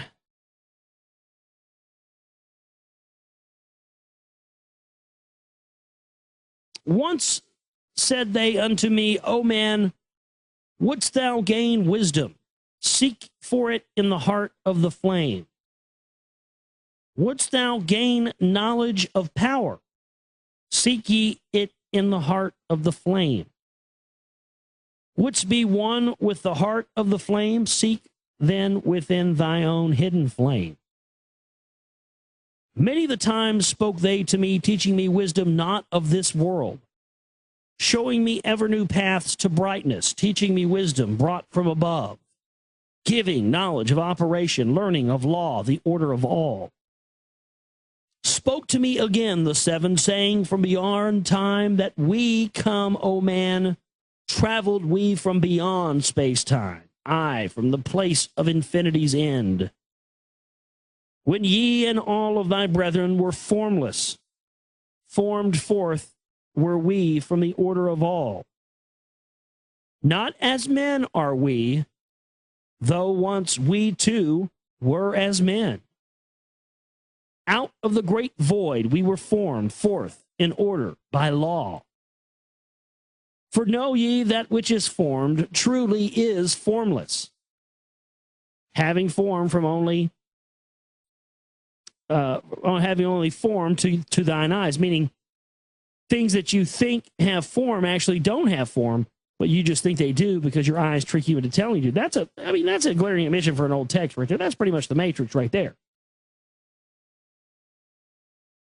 You know, we've scientifically proven that. Nothing truly has form, but your mind thinks it has form because that's how it builds it up, and that's how we build up our reality. I mean, it's unbelievable. And again unto me spoke the seven, saying, Child of the light, O Thoth art thou, free to travel the bright path upward, until at last all ones become one. Forth we were formed, after our order, 3, 4, 5, 6, 7, 8, 9. Know that these are the numbers of cycles that we descend from unto man.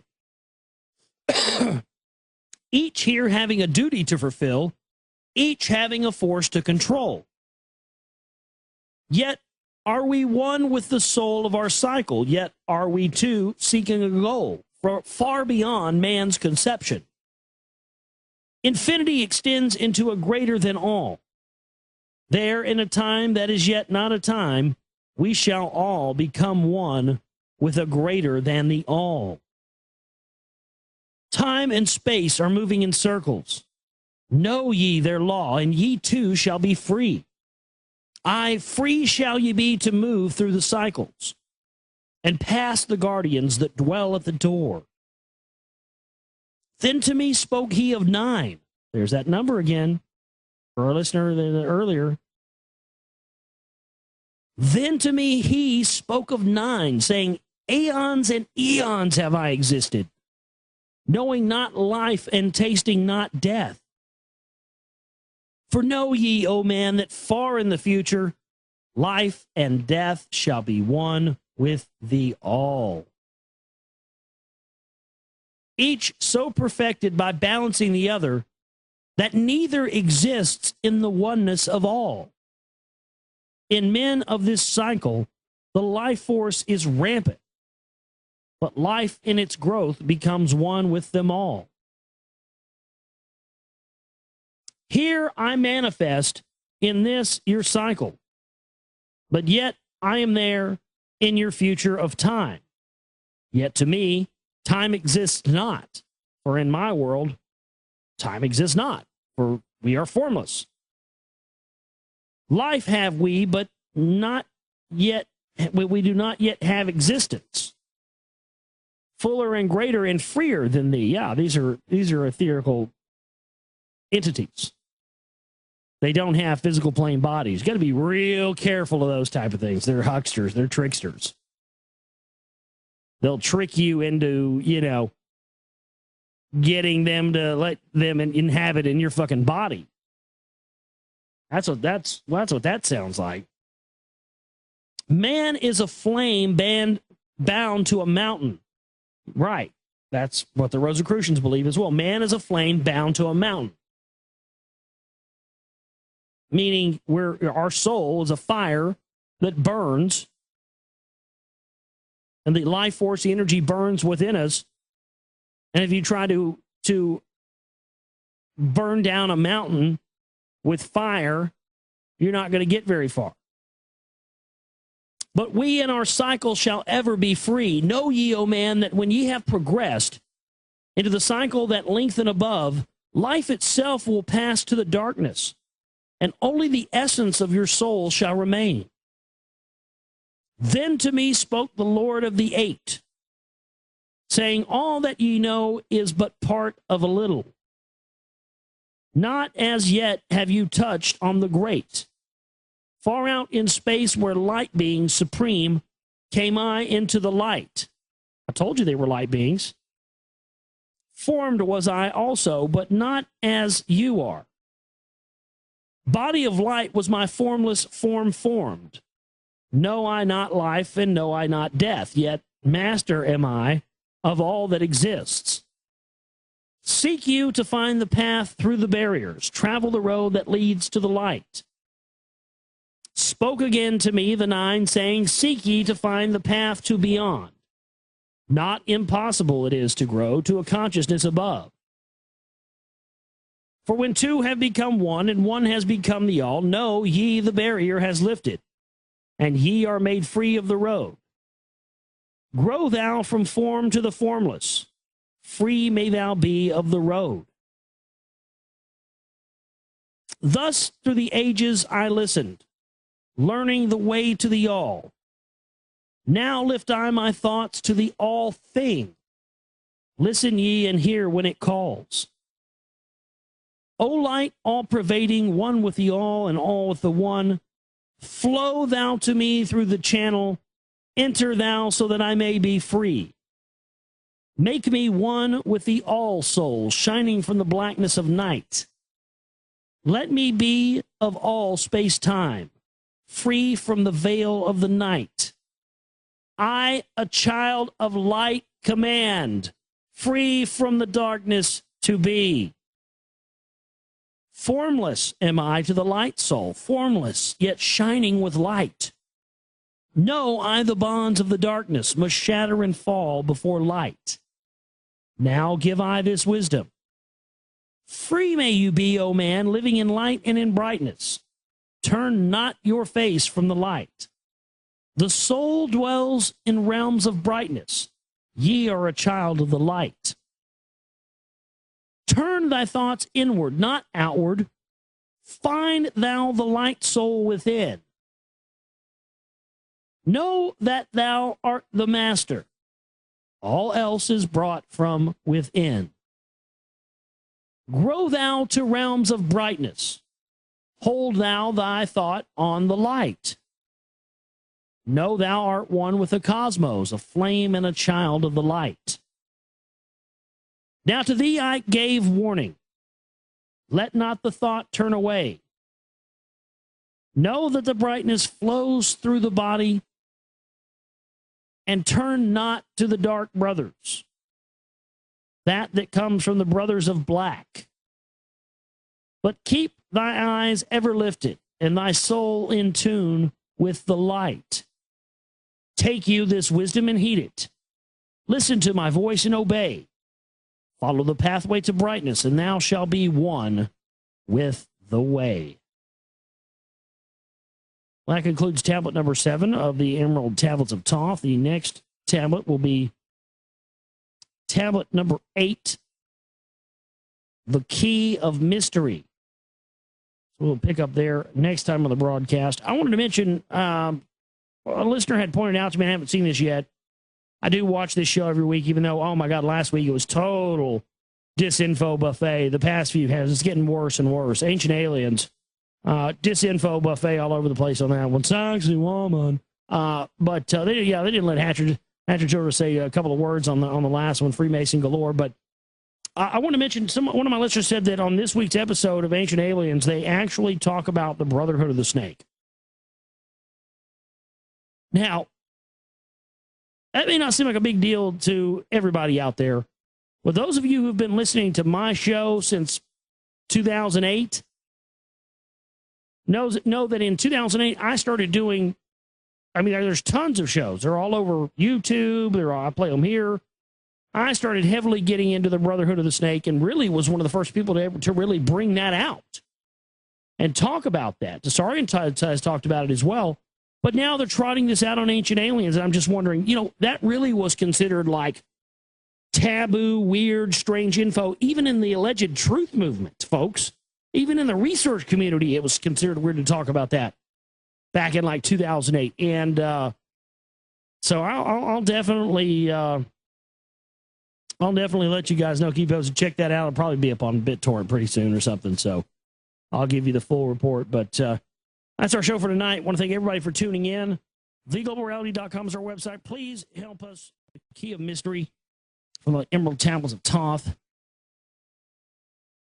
Tablet number 8.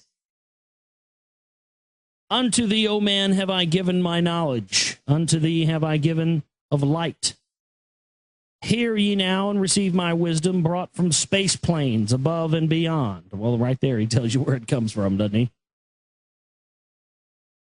Not as, excuse me, not as man am I, for free have I become of dimensions and planes. In each I take on a new body. In each I change in my form. Now I know that the formless is all there is of form. Great is the wisdom of the seven. Mighty are they from beyond. Manifest they through their power. Filled by force from beyond. So these are entities that just manifest wherever they want from just sheer energy and spiritual energy. Hear ye these words of wisdom. Hear ye and make them thine own. Find in them the formless. Mystery is but hidden knowledge. Know, and ye shall unveil. Find the deep buried wisdom, and be master of darkness and light. Deep are the mysteries around you, hidden the secrets of old. Search through the keys of my wisdom. Surely shall ye find the way. The gateway to power is secret, but he who attains it shall receive. Look to the light, O my brother, open, and ye shall receive. Press on through the valley of darkness, overcome the dweller of night. Keep ever your eyes on the light plane, and thou shalt be one with the light. Man is in process of changing to forms that are not of this world. Grow he is time to the formless, a plane on the cycle above. Know ye that you must become formless before you are to be with the light. Listen to my voice, O man, telling of the pathways to light, showing the way of attainment, when you shall be one with the light as well. Search ye the laws of mysteries of earth's heart. Learn of the law that exists, holding the stars in their balance by the force of the primordial mist. Seek you the flame of the earth's life. Bathe in the glare of its flame. Follow the three-cornered pathway until thou, too, are aflame. Is that a reference to like Kundalini or the fire, raising into that? Very well could be. Speak thou in words without voice to those who dwell down below. Now he's talking about communicating telepathically with inner earth beings. Nice. Enter the blue-litten temple and bathe in the fire of all life. Know, O man, that you are complex, a being of earth and of fire. Let thy flame shine out brightly. Be thou only the fire. Wisdom is hidden in darkness. When lit by the flame of the soul, find you the wisdom and be light-born, a son of the light without form. Seek the evermore wisdom. Find it in the heart of the flame. Know that only by striving and light pour into the brain. Now have I spoken my wisdom. Listen to my voice and obey. Tear open the veils of the darkness. Shine a light on the way. Speak I of ancient Atlantis. Speak of the days of the kingdom of shadows. Speak of the coming of the children of shadows. Out of the great deep were they called by the wisdom of earthmen, called for the purpose of gaining great power. Far in the past, before Atlantis existed, men there were who delved into darkness, using dark magic, calling up beings from the great deep below us. Forth they came into this cycle. Formless were they of another vibration, existing unseen by the children of earthmen. These are spirits or demons. Only through blood could they have formed being. Only through man could they live in the world. In ages past, they were conquered by masters, driven below to the place whence they came, but some there were who remained hidden in spaces and plains unknown to man. They lived in Atlantis as shadows, but at times they appeared among men. Aye, when blood was offered, they came to dwell among men. These sound like macrobes or oversouls. Or somebody asked me if the archons were the same as the oversouls or the microbes. I just don't know for sure. Sounds to me like it could be, but I don't know. In the form of man, they amongst us, but only to sight were they as our men. Serpent-headed, when the glamour was lifted, but appearing to man as men among men. Well, that's a fucking reptilian shapeshifter right there if I ever heard it. When the glamour was lifted, when they took the makeup off, he's a serpent head underneath there, appearing to be a man under men, crept they into the councils. My God, that's unbelievable. This is actually talking about shapeshifters infiltrating councils and government and using black magic to do this. Wow.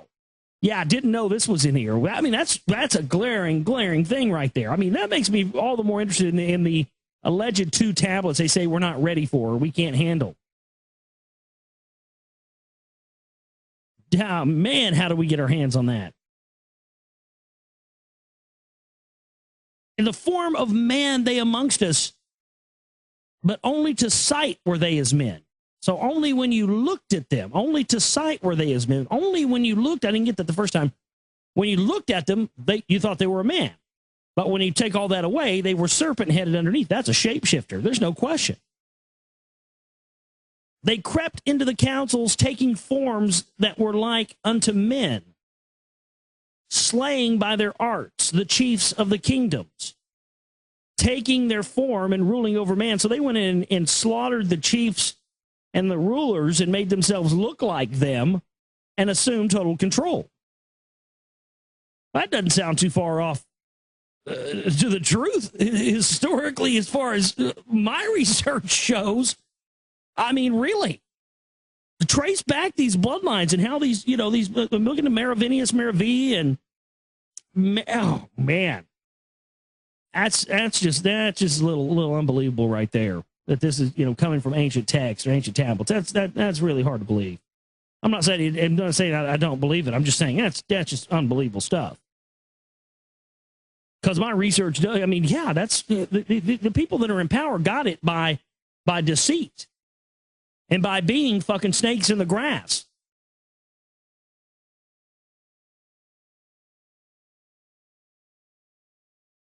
Only by magic could they be discovered.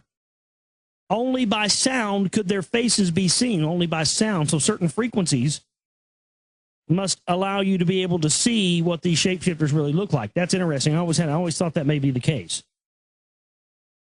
Sought they from the kingdom of shadows to destroy man and rule in his place. But know ye, the masters were mighty in magic and able to lift the veil from the face of the serpent and able to send him back to his place. But see, we don't have as many powerful magicians working in the light in these days. So that's why the serpents have been able to take over. They haven't had any competition. That's why they've kept this information and the secret knowledge hidden from us so well, folks. That's your explanation right there. Came they to man and taught him the secret, the word that only a man can pronounce. Swift then they lifted the veil from the serpent and cast him forth from the place among men. Yet beware, the serpent still liveth. In a place that is open at times to the world, unseen they walk among there, in places where the rites have been said. Again, as time passes onward, shall they take the semblance of men. Called may they be by the master, who knows the white or the black. But only the white master may control and bind them while in the flesh. So only someone who's working for for white magic and not black magic can bind these shapeshifters while they're in the flesh and expose them for what they are. Seek not the kingdom of shadows, for evil will surely appear. For only the master of brightness shall conquer the shadow of fear. Let me say that one more time. That's a great... I got to get... Jamie, if you're listening on an archive later, you got to work that into a song. Seek not the kingdom of shadows, for evil will surely appear. For only the master of brightness shall conquer the shadow of fear. Know ye, O my brother, that fear is an obstacle great. Be master of all in the brightness, the shadow will soon disappear. Hear ye and heed my wisdom, the voice of light is clear. Seek not the valley of shadow, and light will only appear. Listen ye, O man, to the depth of my wisdom. Speak I of knowledge hidden from man. Far have I been on my journey through space-time, even to the end of space of this cycle. I glimpsed the hounds of the barrier, lying in wait for he who would pass them. In that space where time exists not, faintly I sensed the guardians of the cycles. Move they only through the angles. Free are they not from the carved dimensions. Strange and terrible are the hounds of the barrier. Follow they consciousness to the limits of space. Think not to escape by entering your body, for follow they fast the soul through angles. Only the circle will give you protection and save you from the claws of the dwellers in angles. Once in a time past, I approached their great barrier and saw on the shores where time exists not the formless forms of the hounds of the barrier. I, hiding in the mist beyond time, I found them. And they, scenting me afar off, raised themselves and gave the great bell cry that could be heard from cycle to cycle. As I moved through space toward my soul, that's interesting, cycle to cycle. It's a frame of time they refer to in Tron. More evidence we're actually living in the Matrix. Fled I then fast before them, back from time's unthinkable end, but ever after they pursued me, moving in strange angles not known to man. I, on the gray shores of time-space's end, found I the hounds of the barrier, ravening for the soul who attempts the beyond. Fled I through circles back to my body, fled and fast after me they followed. I after me the devourers followed, seeking through angles to devour my soul. Know ye, man, that the soul who dares the barrier may be held in bondage by the hounds beyond time. Held till this cycle is completed and left behind when the consciousness leaves. Entered I my body, created the circles that know not angles, created the form that from my form was formed, made my body into a circle and lost the pursuers in the circles of time. But even yet, when free from my body, cautious ever must I be not to move through the angles, else my soul may never be free. Know ye the hounds of the barrier move only through angles and never through the curves of space. Only by moving through curves can you escape them. For in angles they will pursue you. O man, heed my warning. Seek not to break open the gate to beyond. Few there are who have succeeded in passing the barrier to the great light that shines beyond. For know ye that ever the dwellers seek such souls to hold in their thrall. Listen, O man, and heed ye my warning. Seek you to move not in angles, but curves. And if while free from the body, you hear the sound of like the bay of a hound, ringing clear and bell-like through your being, flee back to your body through circles. Penetrate not the mists before. When thou hast entered the room thou hast dwelt in, use thou the cross and the circle combined. Open your mouth and use your voice. Utter the word, and thou shalt be free. Only the one who of light has the fullest can hope to pass by the guards of the way. And then must he move through the strange curves and angles that are formed in direction not known to man. Listen, O man, and heed you my warning. Attempt not to pass the guards on the way. Rather, you should seek to gain thine own light and make yourself ready to pass on the way. Light is the ultimate end, O my brother. Seek and find ever the light on the way. So that's the end of that tablet. Next time we'll get into the key to freedom of space. Tablet number 9 of the Emerald Tablets of Thoth. Excellent stuff there. Shapeshifters. The hounds that guard the barrier into the other side. Very stuff that's very similar to what's talked about in the Tibetan Book of the Dead. The Tibetan Book of the Dead talks about the same type of thing. Encountering these beings at the gate, these things that'll try to scare you and tell you that it's going to take your soul, so you'll get scared and run back to your body. And that's what's keeping souls incarnating and trapped back down here in dense matter of material plane. That we're talking about that 3,000 years ago. Apparently it coincides with this, but yeah, man, great stuff. The key to freedom of space. Tablet 9 from the Emerald Tablets of Thoth.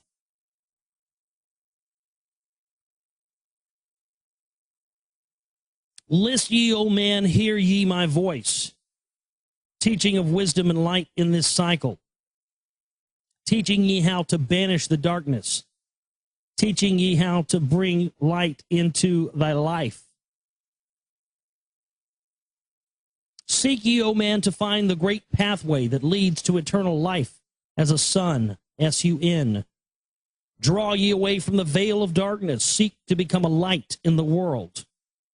Make of thyself a vessel for light, a focus for the sun of this space. Lift thou thine eyes to the cosmos. Lift thou thine eyes to the light. Speak in the words of the dweller, the chant that calls down the light. Sing thou the song of freedom. Sing thou the song of the soul. Create the high vibration that will make thee one with the whole. Blend all thyself with the cosmos. Grow into one with the light. Be thou a channel of order, a pathway of law to the world. Thy light, O man, is the great light, shining through the shadow of flesh. Free must thou rise from the darkness, for thou art one with the light. Shadows of darkness surround you. Life fills you with its flow, but know, O man, that you must arise and go forth from your body, far to the plains that surround you, and yet are one with you as well. Look all around you, O man. See your own light reflected. Aye, even in the darkness around you, your own light pours forth from the veil. Seek you for wisdom always. Let not your body betray you. Keep in the path of the light wave. Shun the darkened way. Know that wisdom is lasting, existing since the all-soul began, creating harmony by the law that exists in the way. Listen, O man, to the teachings of wisdom. Listen to the voice that speaks of past time. I shall tell thee knowledge forgotten. Tell you of wisdom hidden in past time, lost in the midst of darkness around me. Know, man, that you are the ultimate of all things. Only the knowledge of this is forgotten, lost when man was cast into bondage, bound and fettered by the chains of the darkness. This is talking about when our souls were entrapped in these material plane meat suits. That's what he's referring to here. Because understand this, if you don't understand anything else, we are spiritual beings, souls that are entrapped in these bodies. It's spiritual enslavement. If you don't know anything else, you need to know that. Long ago, I cast off my body, wandered I, free through the vastness of the ether. I circled the angles that hold man in bondage. Know, O man, that you are only a spirit. The body is nothing. The soul is the all. Let not your body be a fetter. Cast off the darkness and travel in light. Cast off your body, O man, and be free, truly a light that is one with the light. When you are free from the fetters of darkness and travel in space as the son of the light, then you shall know that space is not boundless, but truly bounded by angles and curves. Know ye, O man, that all that exists is only an aspect of greater yet things to come.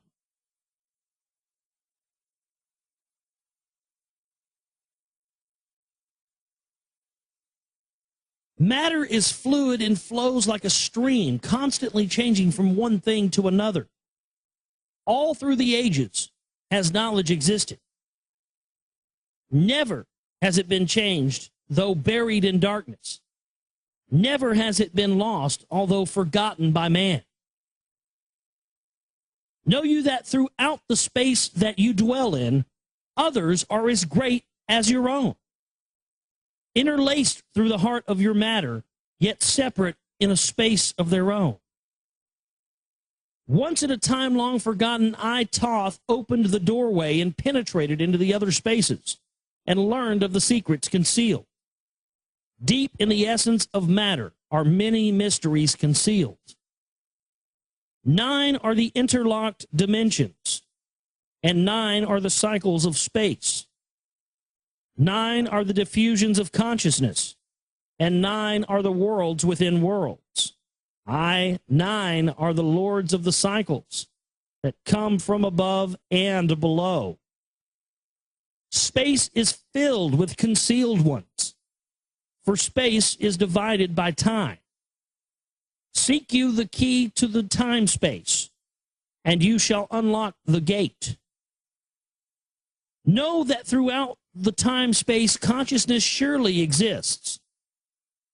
Though from our knowledge it is hidden, yet still forever it exists. The key to the worlds within 3 are found only within, for man is the gateway of mystery and the key that is one with the one. Seek you within the circle, use the word that I shall give. Open the gateway within you, and surely thou too shall live. Man, you think that you liveth, but know it is life within death. For as sure as you are bound to your body, for you no life exists. Only the soul is space-free and life that is really a life. All else is only bondage, a fetter from which to be free.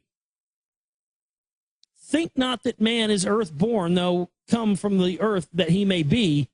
Man is a light-born spirit, but without knowing, he can never be free. Darkness surrounds the light-born. Darkness fetters the soul. Only the one who is seeking may ever hope to be free.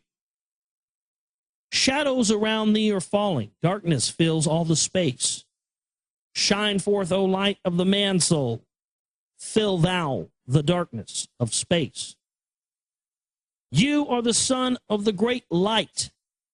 Remember, and you shall be free. Stay not you in the shadows, spring forth from the darkness of night. Light, let thy soul be, O sunborn, fill with the glory of light. Freed from the bonds of the darkness, a soul that is one with the light.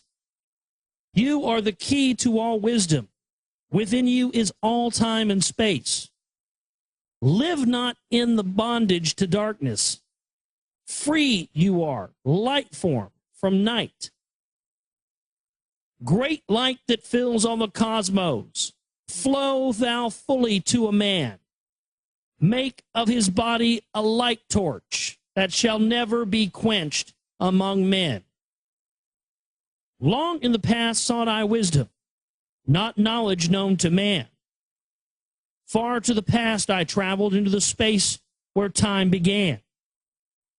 Sought I ever new knowledge to add to the wisdom I knew.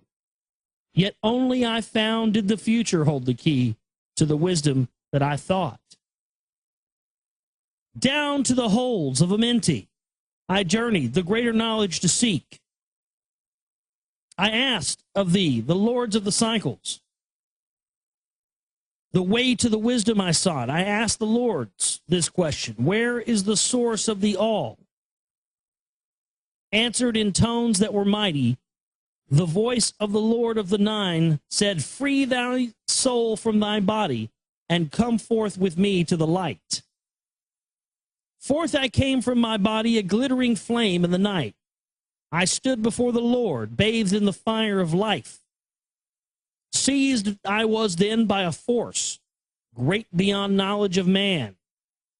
Cast I was to the abyss, through the spaces unknown to man. Saw I the moldings of order from the chaos and angles of night. Saw I the light spring from the order, and heard the voice of the light. Saw I the flame of the abyss, casting forth order and light. Saw order spring out of chaos, saw light giving forth life. Then I heard the voice, hear thou and understand. The flame is the source of all things, containing all things in potentiality. The order that sent forth light is the word from the word come life and the existence of all. There it is, the word. In the beginning there was the word. You can cross-reference that with Manly P. Hall's work and the Kabbalistic keys to the creation of humanity. Everything, you can actually, when you learn this language, this ancient Kabbalistic language that was brought here by extraterrestrials, the true magi, a person, a true ascended master, you could actually begin to create physical matter using, in calling anything into creation using only frequencies and vibrations in the word, the spoken word.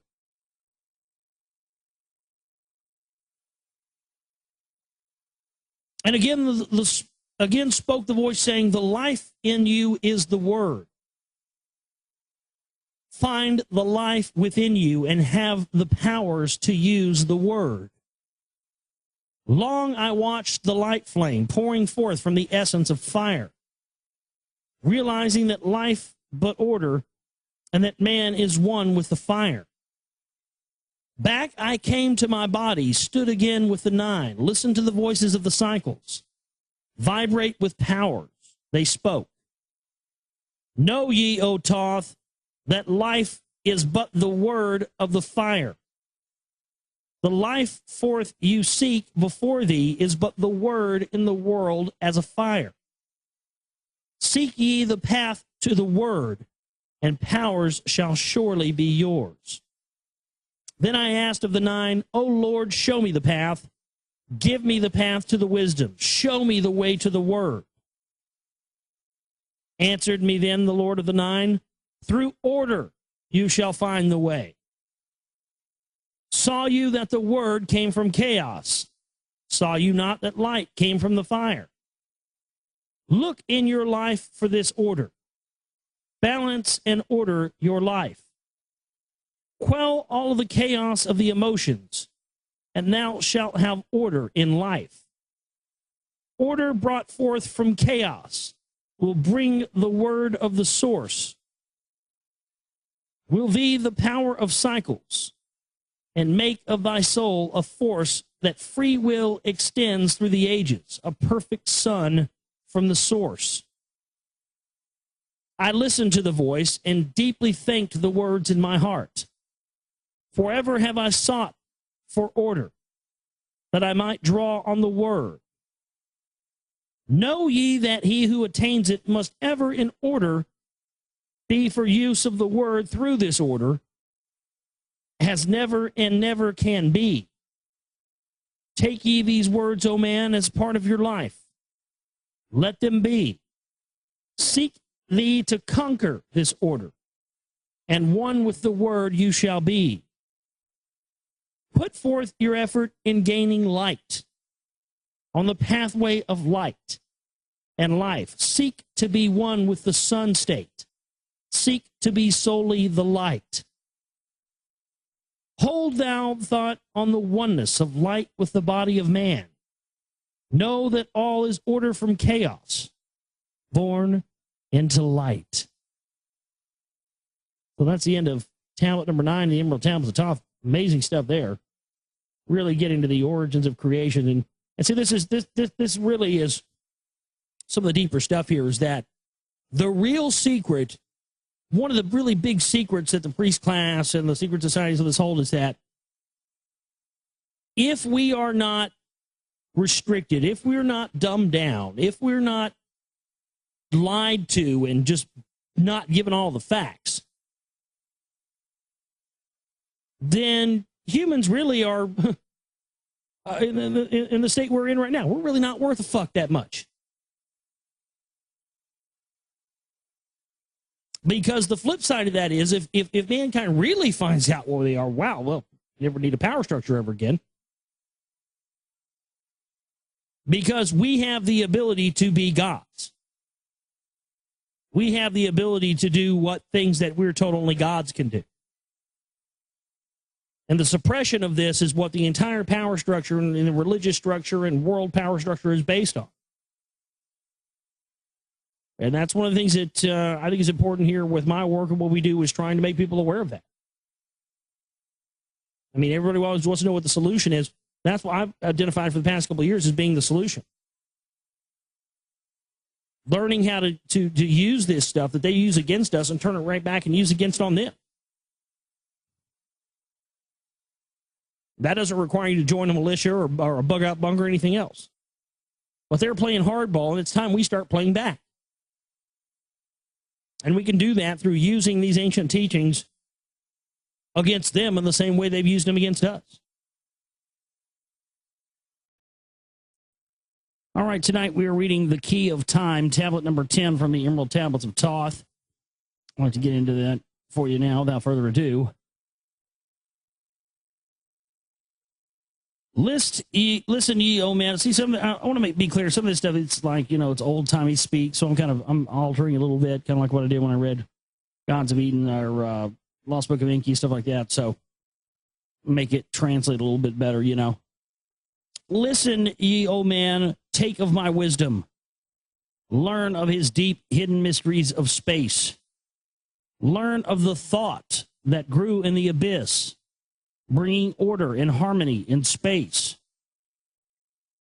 Know you, O man, that all exists as being only because of the law. Know ye the law, and ye shall be free. Never be bound by the fetters of night. Far through strange spaces have I journeyed into the depth of abyss of the time, until in the end all was revealed. Know ye that mystery is only mystery, when it is knowledge unknown to man. When ye have plumbed the heart of all mystery, knowledge and wisdom will surely be yours. Seek you and learn that time is the secret, whereby you may be free of this space. Time is the secret whereby you may be free of this space. Yeah, or learning that time is an illusion and a construct that we create and is created by our brains. Long have I sought wisdom, I, and shall seek of eternity's end, for know that ever before me receding shall move the goal I seek to attain. Even the lords of the cycles know that they have not yet reached the goal. For with all their wisdom, they know that truth ever grows. Once in a past time I spoke to the dweller, and asked of the mystery of time and space, and asked him the question that surged in my being, saying, O Master, what is time? Then he spoke to me, the Master, and he said, Know ye, O Thoth, in the beginning there was void and nothingness, a timeless, spaceless nothingness. And into the nothingness came a thought, purposeful, all-pervading, and it filled the void. There existed no matter, only force, a movement, a vortex, or vibration of the purposeful thought that filled the void. And I questioned the Master, saying, Was this thought eternal? And the dweller answered me, saying, In the beginning there was eternal thought, and for thought to be eternal, time must exist. So into the all-pervading thought grew the law of time. Aye, time which exists through all space, floating in a smooth, rhythmic movement that is eternally in a state of fixation. Time changes not, but all things change in time. For time is the force that holds events separate, each in its own proper place. Time, time is not in motion, but we move through time as your consciousness moves from one event to another. Yes, my time yet exists all in all, an eternal one existence. Know ye that even though in the time ye are separate, yet still are one in all times existence. Then the voice of the dweller ceased, and departed I to ponder on time. For I knew that in these words lay wisdom, and a way to explore the mysteries of time. Often did I ponder the words of the dweller, then I sought to solve the mystery of time. I found that time moves through strange angles, yet only by curves could I hope to attain the key that would give me access to the space-time. Found I that only by moving upward, and yet again by moving to a right angle, could I be free from the time of the movement. Forth I came out of my body, moved in the movements that changed me in time. Strange were the sights I saw in my journeys, many the mysteries that opened to view. I saw man's beginning, and learned from the past that nothing is new. Seek ye, O man, to learn the pathway that leads through the spaces that are formed forth in time. Forget not, O man, with all of thy seeking, that light is the goal ye shall seek to attain.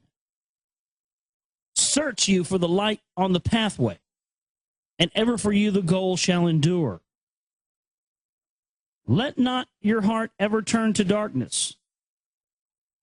Let light shine, and the soul shall be a sun on its way. Know ye that eternal brightness, yea, that you shall ever find thy soul hid in light, never fettered by bondage or darkness, ever it shines forth a sun of the light. Yes, know though hidden in darkness, your soul, a spark of the true flame, exists. Be ye one with the greatest of all lights. Find at the source the end of thy goal. Light is life, for without the great light nothing can ever exist. Know that in all formed matter the heart of light always exists. I, even though bound in the darkness, inherent light always exists. Once I stood in the halls of Amenti and heard the voice of the lords of Amenti, saying in tones that rang through the silence, words of power, mighty and potent. Chanted they the songs of the cycles, the words that opened the path to beyond. I saw the great path open and looked for the instant into the beyond. I saw the movements of the cycles, vast as the thought of the source could convey. Knew I then even infinity is moving on to some unthinkable end. I saw that the cosmos is order and a part of movement that extends to all space, a party of an order of orders constantly moving in a harmony of space. Saw I the wheeling of cycles like vast circles across the sky. I knew then that all that has being is growing to meet yet another being in a far-off grouping of space and time. Knew I then that in words are power to open the planes that are hidden from man. I, that even in words lies hidden the key that will open the above and the below. Hark ye now, man, this word I leave with thee. Use it, and ye shall find power in its sound. Say ye the word, Zin Uru, Zin Uru, Zin Uru, and power ye shall find. Yet must ye understand that man is of light, and light is of man. List ye, O man, and hear a mystery, stranger than all that lies neath the sun. Know ye, O man, that all space is filled by worlds within worlds, aye, one within the other, yet separate by law. Once in my search for the deep-buried wisdom, I opened the door that bars them from man. Called I from the other planes of being one who was fairer than the daughters of men. I called her from out of the spaces to shine as a light in the world of men. Used I the drum of the serpent, wore I the robe of the purple and gold, placed on my head I the crown of silver. Around me the circle of cinnabar shone. Raised I my arms and cried the invocation that opens the path to the plains of beyond.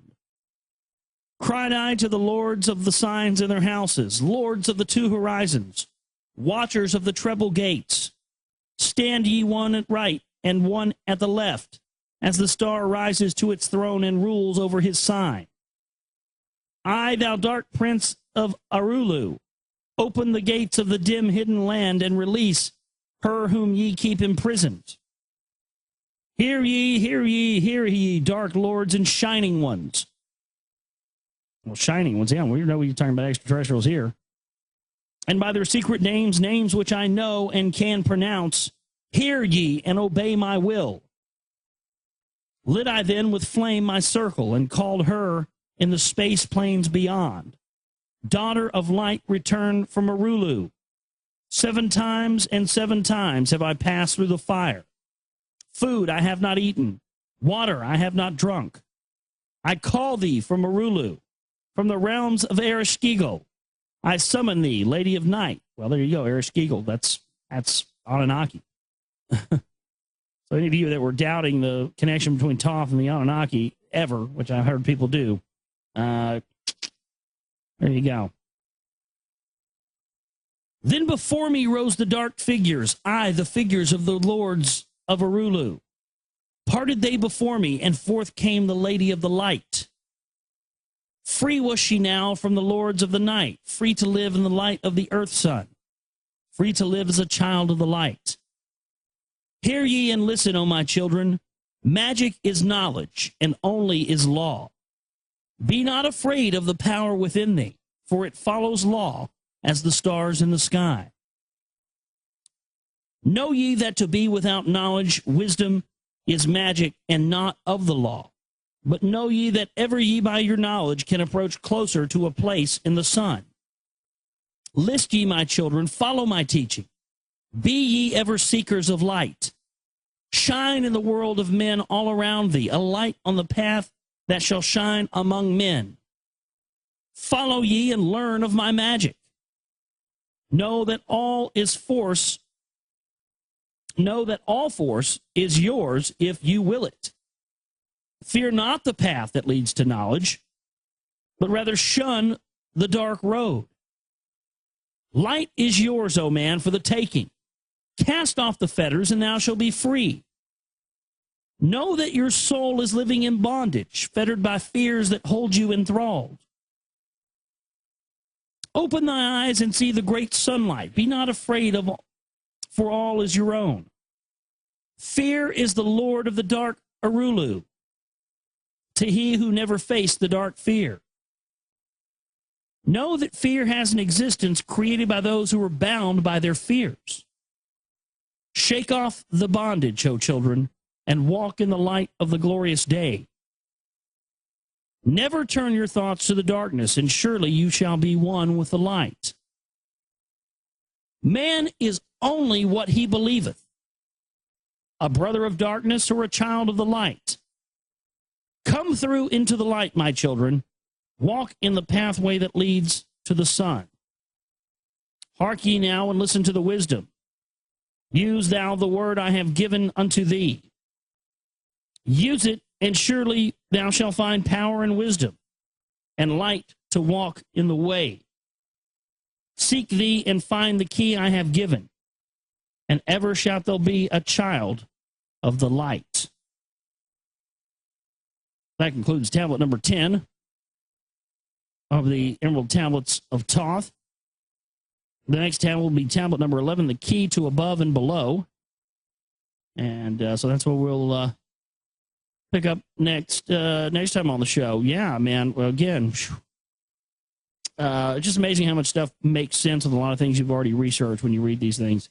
When you start talking about Ereshkigal, I was like, oh, yeah, he's calling on to this, to the Sumerians, the ones that stayed behind on Earth and became the ascended masters. Let's get into the Emerald Tablets of Thoth for you tonight. The key to above and below. Tablet number 11. Hear ye and listen ye, O children of Chem, to the words that I give that shall bring ye to the light. You know, O men, that I knew your fathers, your fathers in a long time ago. Deathless have I been throughout all the ages, living among you since your knowledge began. Leading you upward to the light of the great soul have I ever striven, drawing you from out of the darkness of night. Know you, O people amongst whom I walk, that I, Thoth, have all of the knowledge and all of the wisdom known to man since the ancient days. I'd be a little skeptical of anybody that says that, but hey, it's Thoth. Maybe he does. Maybe he's an Anunnaki. Maybe he does. All the wisdom known to man. Yeah, I'd buy that. Not all the wisdom in the known universe. He's not making that kind of a big claim. Okay, fair enough. Well, maybe he does. Keeper have I been of the secrets of the great race, holder of the key that leads into life. Bringer up have I been to you, O my children, even from the darkness of the ancient days. Listen you now to the words of my wisdom. Listen you now to the message I bring. Hear you now the words I give you, and you shall be raised from the darkness to the light.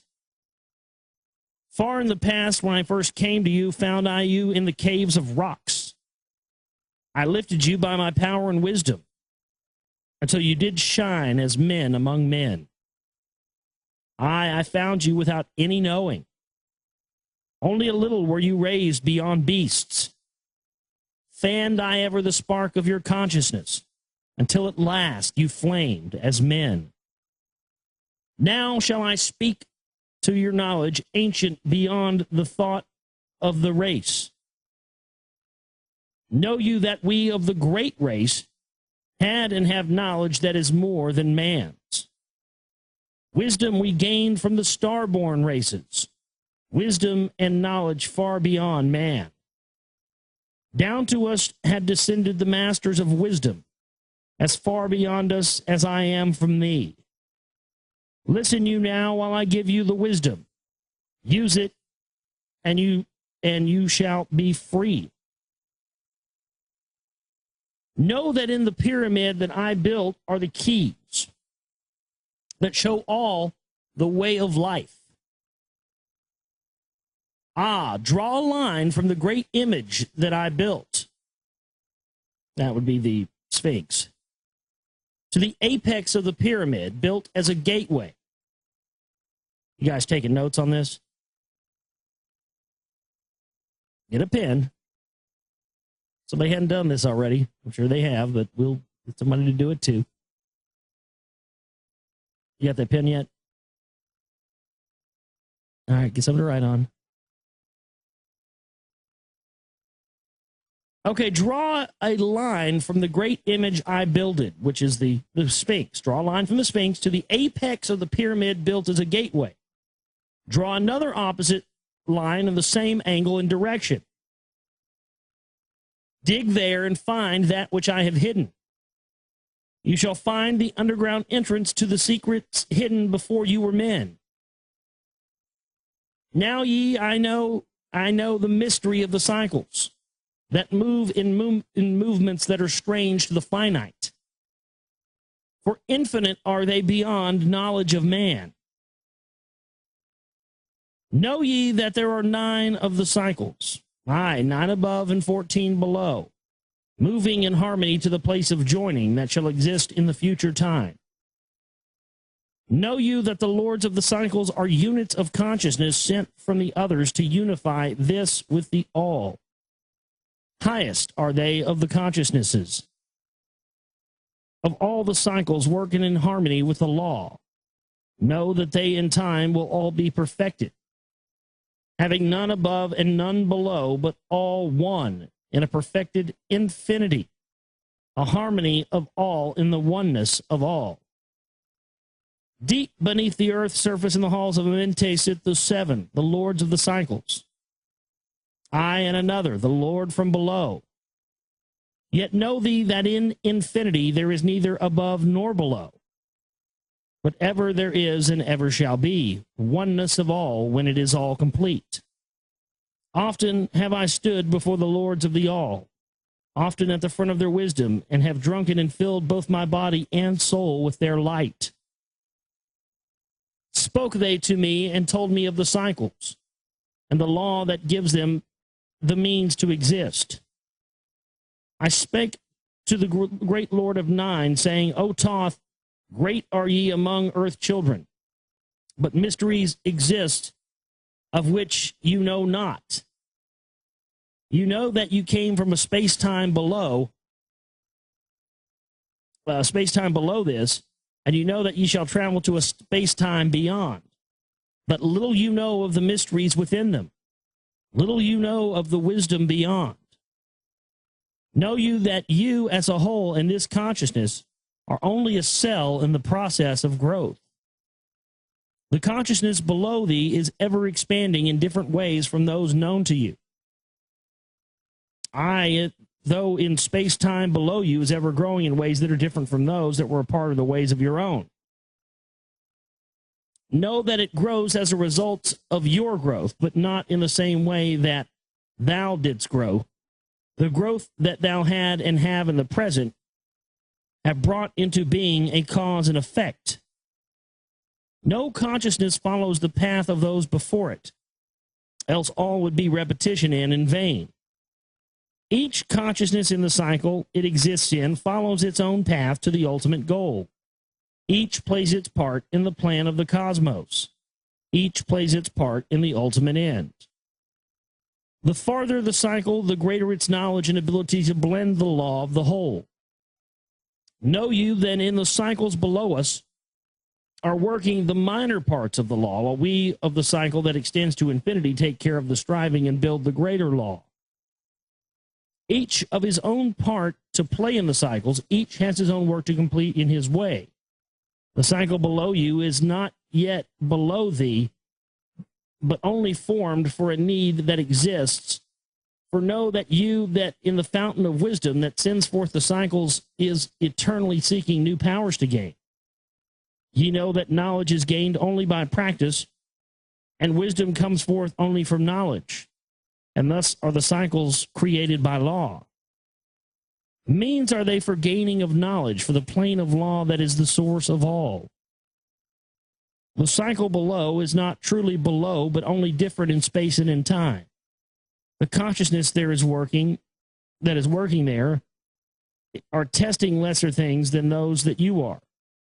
And know, just as you are working on a greater, so above you there are those who are working as ye on yet other laws. He's talking about different dimensions. The difference that exists between the cycles is only in ability to work within the law. We who have been in cycles beyond thee are those who first came forth from the source and have in the passage through time and space gained the ability to use the laws of the greater that are far beyond the conception of man. Nothing there is that is really below thee, but only a different operation of law. Look thee above or below you. The same shall ye find, for all is a part of the oneness that is at the source of the law. The consciousness below thee is part your own and a part of own as we are a part of yours.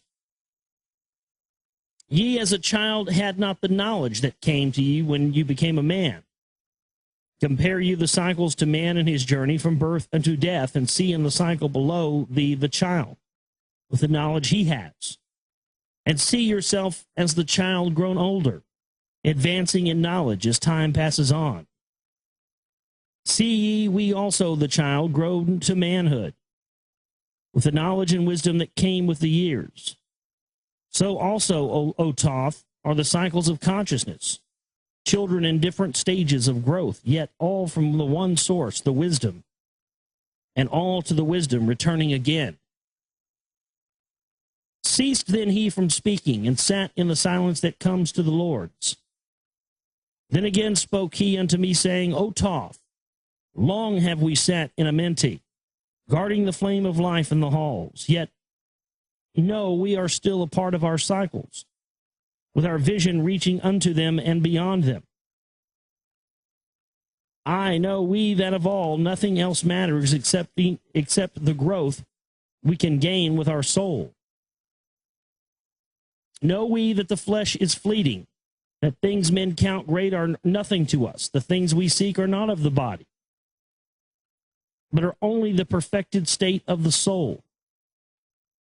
When ye as men can learn that nothing but progress of the soul can count in the end, then truly ye are free from all bondage, free to the work in the harmony of the law. That's absolutely true. You have to know, as soon as you know that this is that this is all an illusion, and you have to do the best that you can in this illusion so that your soul can grow and become something greater in another dimension after it's done here, you're just going to be spinning your wheels.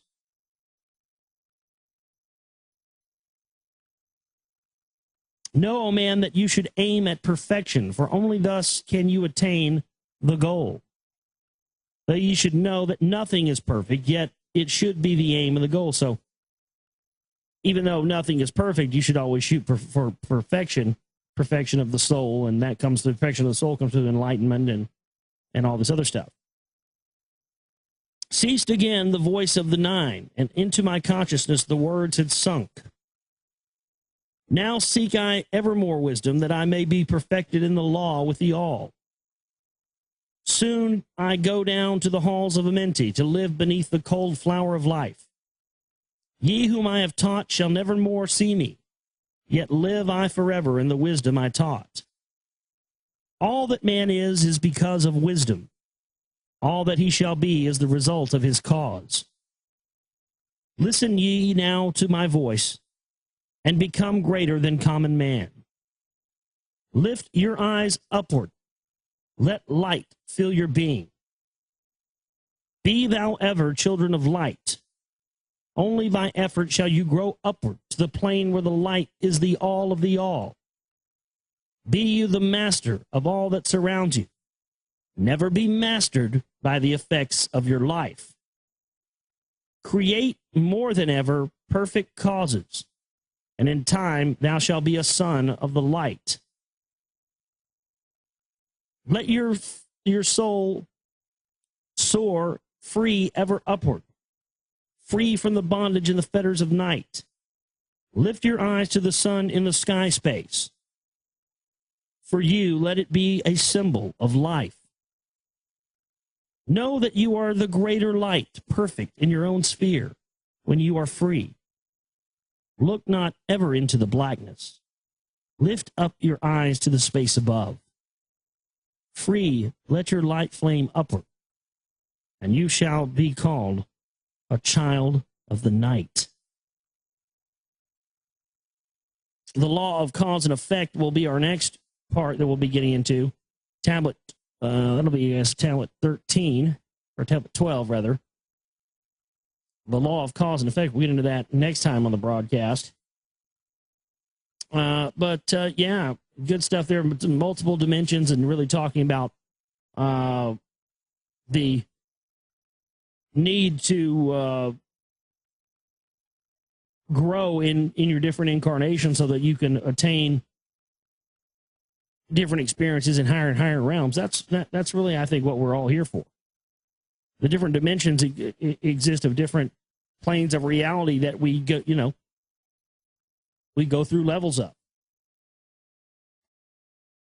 Emerald Tablets of Thoth, number 12, the law of cause and effect, the key of prophecy. Listen, you, O man, to the words of my wisdom. Listen to the voice of Thoth the Atlantean. Conquered have I the law of time, space. Knowledge have I gained of the future of time. Know I that man in his movement through space-time shall ever be one with the all.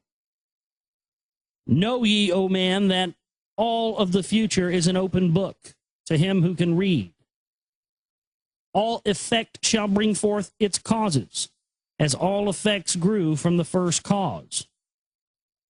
Know you that the future is not fixed or stable, but varies as cause brings forth an effect. Look in the cause, and thou shalt bring into being, and thou shalt surely see that all is effect. So, O man, be sure that the effects that you bring forth are ever causes of more perfect effects. Know that the future is never in fixation, but follows man's free will as it moves through the movements of time-space toward the goal where a new time begins. We just played Free Will there by Rush, and I hadn't read that. That's pretty interesting. I'm going to read that again. That was some good stuff. So, O man, be sure that the effects that you bring forth are ever causes of more perfect effects. I like that. Know you that the future is never in fixation, but follows man's free will as it moves through the movements of time-space towards the goal where a new time begins. Man can only read the future through the causes that bring the effects. Seek you within the causation, and surely you shall find the effects. Listen, O man, while I speak of the future, speak of the effect that follows the cause.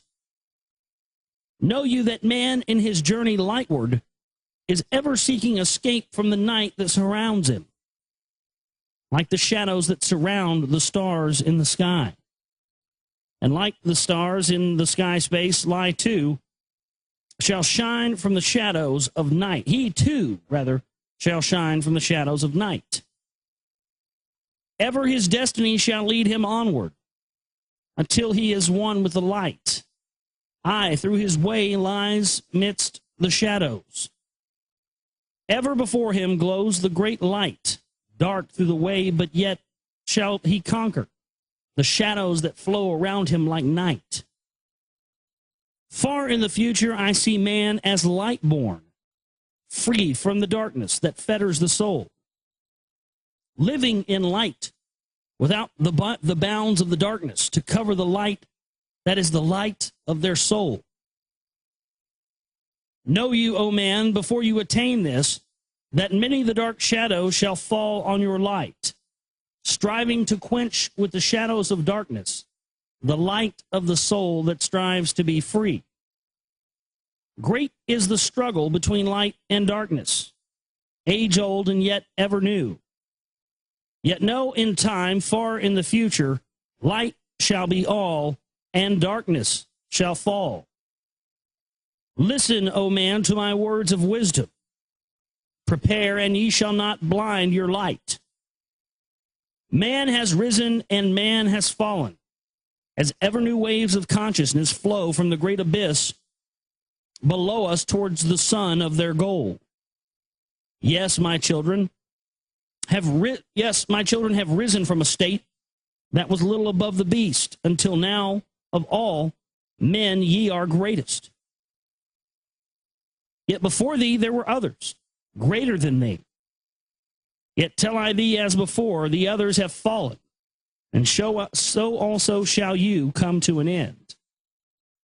And upon the land where you now dwell, barbarians shall dwell, and in turn rise to light. Forgotten shall be the ancient wisdom, yet ever shall it live through the hidden, though hidden from men.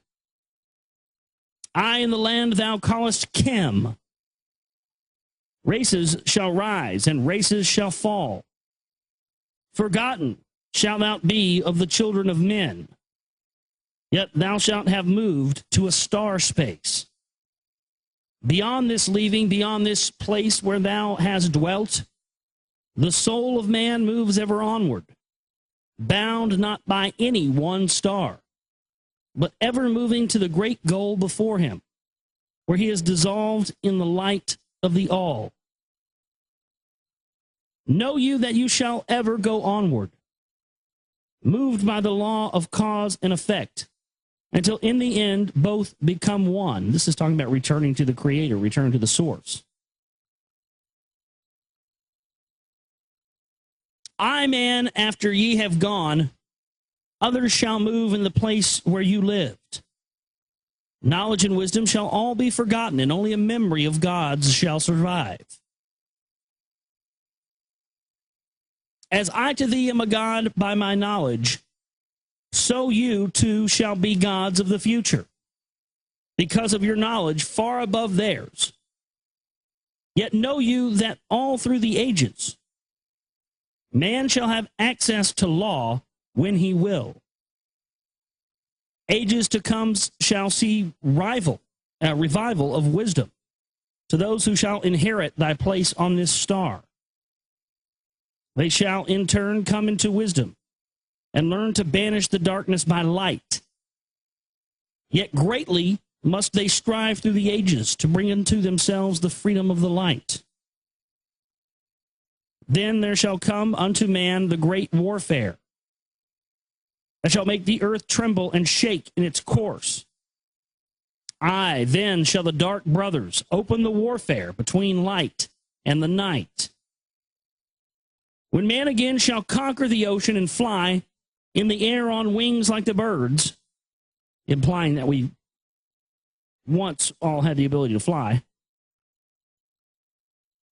when he has learned to harness the lightning, then it shall be time for the warfare to begin. Great shall the battle he twixt the forces, great the warfare of darkness and light. Nations shall rise against nation, using the dark forces to shatter the earth. Talking about nuclear warfare here, aren't they? Weapons of force shall wipe out the earthman until half of the races of men shall be gone. Then shall come forth the sons of the morning and give their edict to the children of men, saying, O men, cease from thy striving against thy brother. Only thus can you come to the light. Cease from thy unbelief, O my brother, and follow the path, and you know are right. Then shall man cease from their striving, brother against brother and father against son. Then shall the ancient home of my people rise from its place beneath the dark ocean wave. Atlantis is going to re-rise, huh? That's nice to know. Too bad we'll all be wiped out to see it, though, right? I don't like the sound of this. This sounds like a threat. Then shall the age of light be unfolded, with all men seeking the light of the goal. Then shall the brothers of light rule the people. Banished shall be the darkness of night. What, the sun worshippers are going to take over? Is that what they're saying here? Yeah, I don't know if I like the sound of this. This to me sounds like yeah, we're aliens. Yeah, we seeded you. And by the way, we're coming back and we're going to run shit again. I don't know if I like that. That whole edict of be careful of, the regime, the tyrannical regime that you kick out, because 99% of the time it gets replaced with something that's even worse than what you're kicking out. Yeah. I, the children of men, shall progress onward and upward to the great goal. Children of light they shall become. Flame of the flames shall their souls ever be. Knowledge and wisdom shall be man's in the great age, for he shall approach the eternal flame, the source of all wisdom, the place of beginning, that is yet one with the end of all things. I, in a time that is yet unborn, all shall be one, and one shall be all. Man, a perfect flame of this cosmos, shall move forward to a place in the stars. I shall move even from out of this space-time into another, beyond the stars. Long have you listened to me, O my children. Long have you listened to the wisdom of Thoth. Now I depart from you into darkness. Now go I into the halls of Amenti, there to dwell in the future, when light shall come again to man. Yet know ye, my spirit shall ever be with thee, guiding thy feet in the pathway of light. Guard you the secrets I leave with thee, and surely my spirit will guard you through life. Keep your eyes ever on the pathway to wisdom. Keep the light as your goal evermore. Fetter not your soul in bondage of darkness. Free let it wing in its flight to the stars. Now I depart thee to dwell in Amenti. Be thou my children in this life and in the next. The time will come when ye too shall be deathless, living from age to age, a light among men. Guard ye the entrance to the halls of Amenti. Guard ye the secrets I have hidden among ye. Let not the wisdom be cast to barbarians. Secret shall thou keep it for those who seek light. Now I depart. Receive thou my blessing. Take thou my way and follow the light. Blend thou your soul in the great essence. One with the great light, let your consciousness be. Call on me whenever you need me. Use my name 3 times in a row. Chequadet, Aralek, Velamides. It's like fucking Beetlejuice, Beetlejuice, Beetlejuice. That's always nice. Say the fucker's name 3 times and he appears. That doesn't make me, I don't know. That doesn't make me comfortable. The keys of life and death. Good stuff, man. I mean, I'm really enjoying the read of this. What was the one I had? I had a request by somebody to read one next. I don't know how do you say the Kybalion? Is that how you say it? Kybalion? Kybalion or something like that? Somebody requested I read that, so I'll check that out, and it's definitely on my list of things to read next. So, but I'm always open to suggestions. GlobalRealityShow@gmail.com. It's GlobalRealityShow@gmail.com. Feel free to send me anything, anytime, book suggestions. If you've got questions you want me to read here on air on the show, those are the emails we like best. So please send those over, GlobalRealityShow@gmail.com. It's GlobalRealityShow@gmail.com. The keys of life and death. Listen, you, O man, hear the wisdom. Hear ye the word that shall fill thee with life. Hear ye the word that shall banish the darkness. Hear ye the voice that shall banish the light. Or night, rather. Banish the night, not the light. Sorry. Got to be specific here because they're being pretty specific with what he's saying here. So want to make sure I get that right. Mystery and wisdom have I brought to my children. Knowledge and power descended from old. Know you not that all shall be opened when you shall find the oneness of all? One shall you be with the masters of mystery, conquerors of death, and masters of life. Aye, you shall learn of the flower of Amenti, the blossom of life that shines in the halls. In the spirit shall you reach that halls of Amenti, and bring back the wisdom that liveth in the light. I mean, am I the only one that thinks this? Every time he says that, he says something he's talking about. He sounds like a dimethyltryptamine trip. It just sounds to me like DMT. You know, as soon as you figure out you've got the most powerful hallucinogenic substance known to man inside your body, all of us do, and it's found on most things existing on this planet, you'll go into the halls of Menti and be one with the light. Yeah, you sure as fuck will. Ho-ho!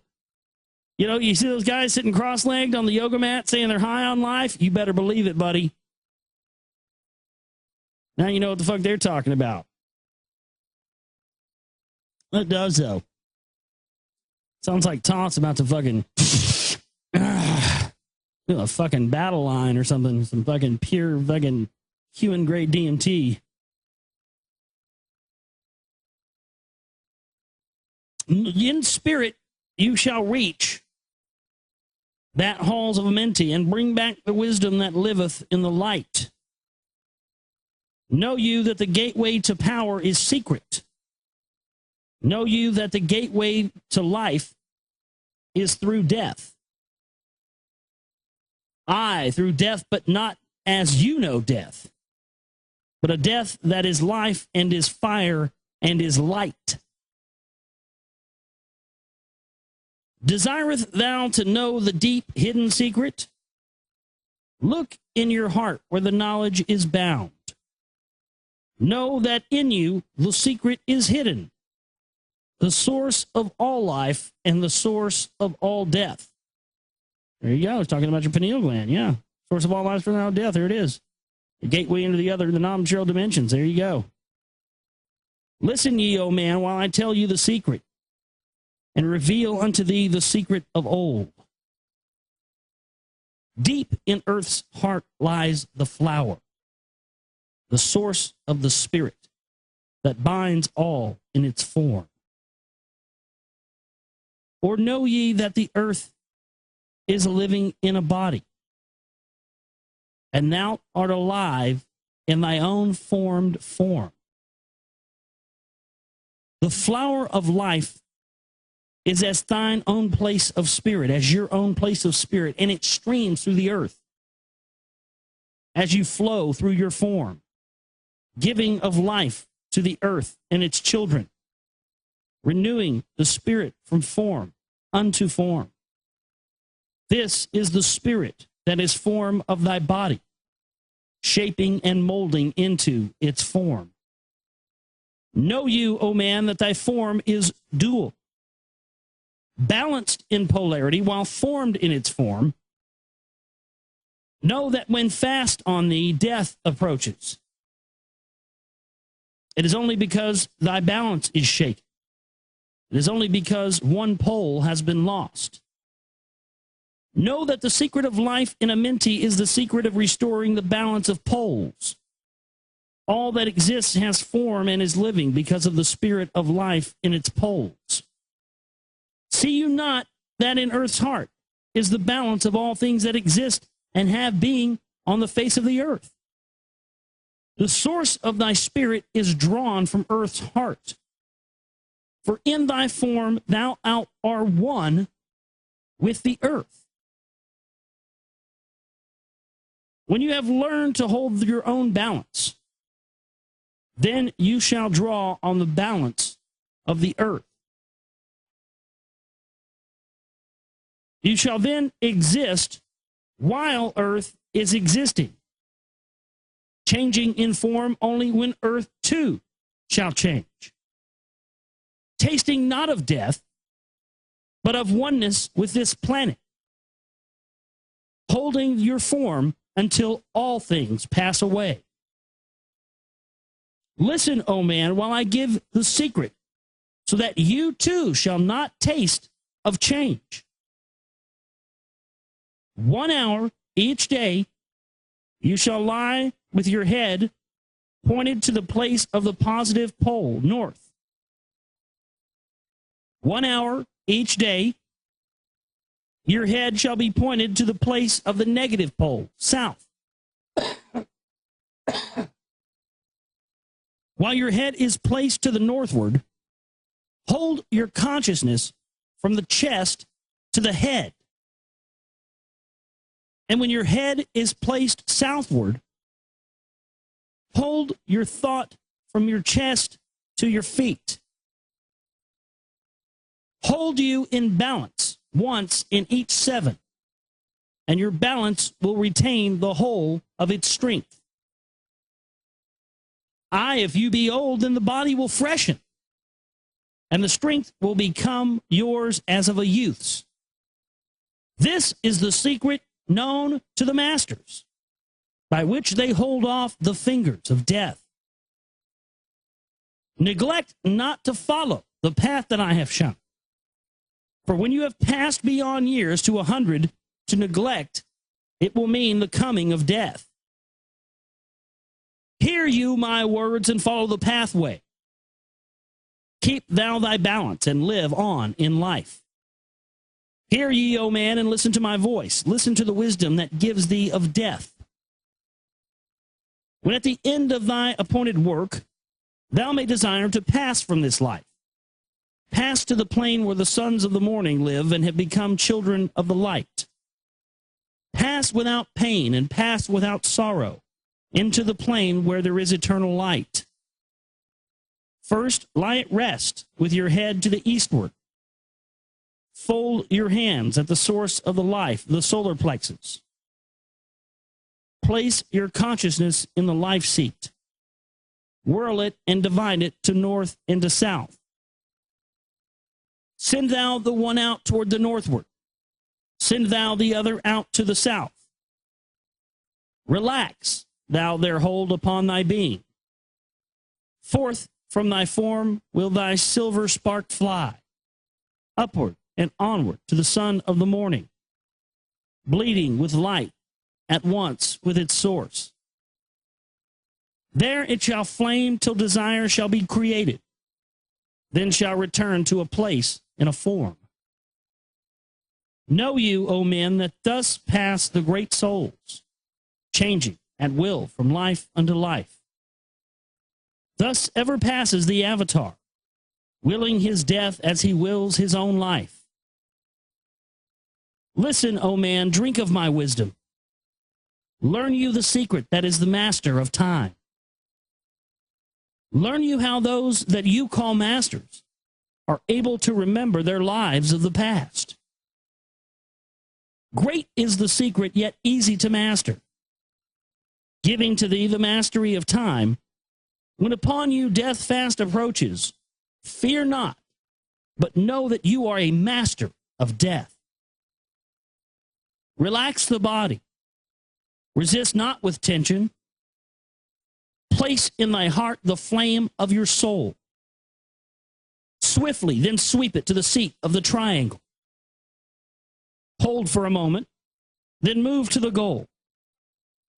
This, your goal, is the place between your eyebrows, your pineal gland. The place where the memory of life must hold sway. Hold thou your flame here in the brain seat until the fingers of death grasp your soul. Then, as you pass through the state of transition, surely the memories of life shall pass too. Then shall the past be as one with the present. Then shall the memory of all be retained. For you shall be free from all retrogression. The things of the past shall live in today. Powerful stuff there. Wow. I think we might be almost done with this.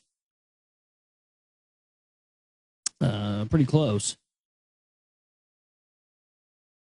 The next one is, I guess, tablet 14.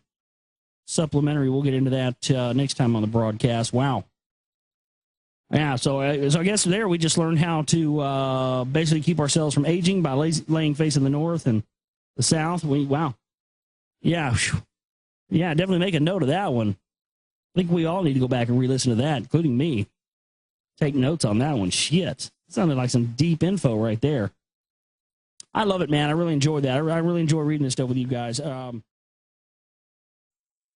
Listen, ye, O man, to the deep hidden wisdom. Listen to the world since the time of the dwellers, lost and forgotten by men of this age. This is the supplementary, by the way. Emerald Tablets of Thoth. Know you that this earth is but a portal, guarded by powers unknown to man.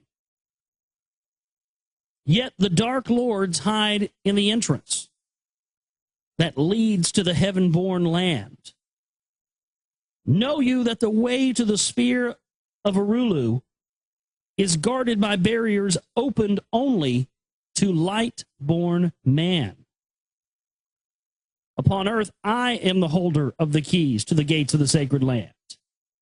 Command I by the powers beyond me to leave the keys to the world of man. Before I depart, I give you the secrets of how you may rise from the bondage of darkness. The bondage of darkness, from what I understand in this, is the soul being trapped in the material body. That's what the darkness is. As our soul is shadowed and kept in darkness by the body that entraps it. Know you that the soul must be cleansed of its darkness before you may enter the portals of light. Thus I established among you the mysteries, so that the secrets may always be found. I, though man may fall into darkness, always the light will shine as a guide. Hidden in darkness, veiled in symbols, always the way to the portal will be found. Man in the future will deny the mysteries, but always the way the seeker will find. Now I command you to maintain my secrets, giving only to those that you have tested, so that the pure may not be corrupted, so that the power of truth may prevail. Listen you now to the unveiling of mystery. Listen to the symbols of mystery that I give. Make of it a religion, for only thus will its essence remain. Regions there are two between this life and the great one, traveled by the sands who depart from this earth. Duat, the home of the powers of illusion. Sekhet Hetspet, the house of the gods. Osiris, the symbol of the guard of the portal, who turns back the souls of unworthy men. Beyond lies the sphere of the human-born powers, Arulu, the land where the great ones have passed. There, when my work among men has been finished, will I join the great ones of my ancient home. He's talking about going through a portal into the other side, to the other realms here. 7 are the mansions of the house of the mighty. 3 guards the portal of each house from the darkness. 15 the ways that lead to the Duat. 12 are the houses of the Lord of Illusion, facing 4 ways, each of them different. 42 are the great powers, judging the dead who seek for the portal. 4 are the sons of Horus. 2 are the guards of east and west of Isis, the mother who pleads for her children, queen of the moon, reflecting the sun. Ba is the essence, living forever. Ka is the shadow that man knows as life. Bo cometh not until Ka is incarnate. These are mysteries to preserve through the ages. Keys are they of life and of death. Hear ye now the mystery of mysteries. Learn of the circle of beginningless and endless, the form of he who is one and in all. Listen and hear it. Go forth and apply it. And thus you will travel the way that I go, which is through a portal, motherfucker. That's what he made it sound like. You want to ride like I ride, fool? You know what you got to do. Damn, all right. You will travel the way that I go. You want to ride like me? You want to ride through the portal? Hey. Mystery in mystery, yet clear to the light born. The secret of all I now will reveal. I will declare a secret to the initiated, but let the door be wholly shut against the profane. 3 is the mystery. Come from the great one. Hear, and light on thee will dawn. In the primeval dwell 3 unities. Other than these, none can exist. These are the equilibrium, the source of creation. One God, one truth, one point of freedom. So God, truth, and freedom are the 3. 3 come forth from the 3 of balance, all life, all good, all power. 3 are the qualities of God in his light home, infinite power, infinite wisdom, infinite love. 3 are the powers given to the masters to transmute evil, assist good, and use discrimination. 3 are the things inevitable for God to perform, manifest power, wisdom, and love. 3 are the powers creating all things. Divine love, possessed of perfect knowledge. Divine wisdom, knowing all possible means. Divine power, possessed by the joint will of divine love and wisdom. 3 are the circles or the states of existence. The circle of light where dwells nothing but God, and only God can traverse it. The circle of chaos where all things by nature arise from death. The circle of awareness where all things spring from life. All things animate are of 3 states of existence: chaos or death, liberty in humanity, and felicity of heaven. 3 necessities control all things, beginning in the great deep, the circle of chaos, and plenitude in heaven. 3 are the paths of the soul: man, liberty, and light. 3 are the hindrances: lack of endeavor to obtain knowledge, non-attachment to God, and attachment to evil. In man, the 3 are manifest. 3 are the kings of power within. 3 are the chambers of the mysteries, found yet not found in the body of man. Hear ye now of he who is liberated, freed from the bondage of life into light. Knowing the source of all the worlds shall be open. Aye, even the gates of Arulu shall not be barred. Yet heed, O man, who wouldn't enter heaven? If ye be not worthy, better it be to fall into the fire. Know ye that the celestials pass through pure flame at every revolution of the heavens, and they bathe in the fountains of light. Listen you, O man, to this mystery. Long in the past, before you were man-born, I dwelled in the ancient Atlantis. There in the temple I drank of the wisdom, poured as a fountain of light from the dweller. Give the key to ascend to the presence of light in the great world. Stood I before the Holy One, enthroned in the flower of fire. Veiled was he by the lightnings of darkness, else my soul by the glory would have been shattered. Forth from the feet of his throne like a diamond rolled forth 4 rivers of flame from his footstool, rolled through the channels of clouds to the man world.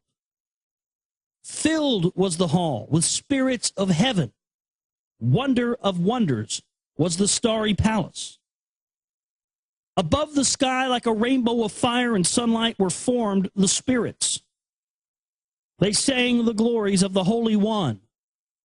Then from the midst of the fire came a voice. Behold the glory of the first cause. I beheld that light high above all darkness. Reflected in my own being, I attained, as it were, to the God of all gods, the Spirit Son, the sovereign of the sun spheres. There is one, even the first, who hath no beginning, who hath no end, who hath made all things, who govern all, who is good, who is just, who is illuminated, who sustains. Then from the throne there poured a great radiance, surrounding and lifting my soul by its power. Swiftly I moved through the spaces of heaven. Shown was I the mystery of mysteries. Shown the secret heart of the cosmos. Carried was I to the land of Arulu, and I stood before the lords in their houses.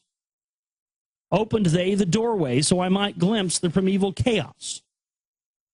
Shuddered my soul to the vision of horror, and shrank back my soul from the ocean of darkness. Then I saw the need for the barriers, and saw the need for the lords of Arulu. Only they, with their infinite balance, could stand in the way of the inpouring chaos. Only they could guard God's creation. Then did I pass around the circle of light.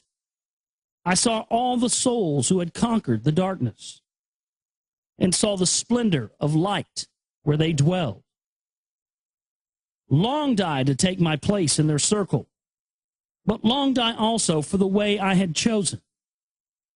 When I stood in the halls of Amenti and made my choice to do the work that I would do. Passed I from the halls of Arulu, down the earth space where my body lay. Arose I from the earth where I rested. Stood I before the dweller. I gave my pledge to renounce my great right until my work on earth was completed, until the age of darkness be past. Listen, you, O man, to the words that I shall give you. In them shall you find the essence of life. Before I returned to the halls of Amenti, taught shall you be on the secrets of secrets, and how you too may arise to the light.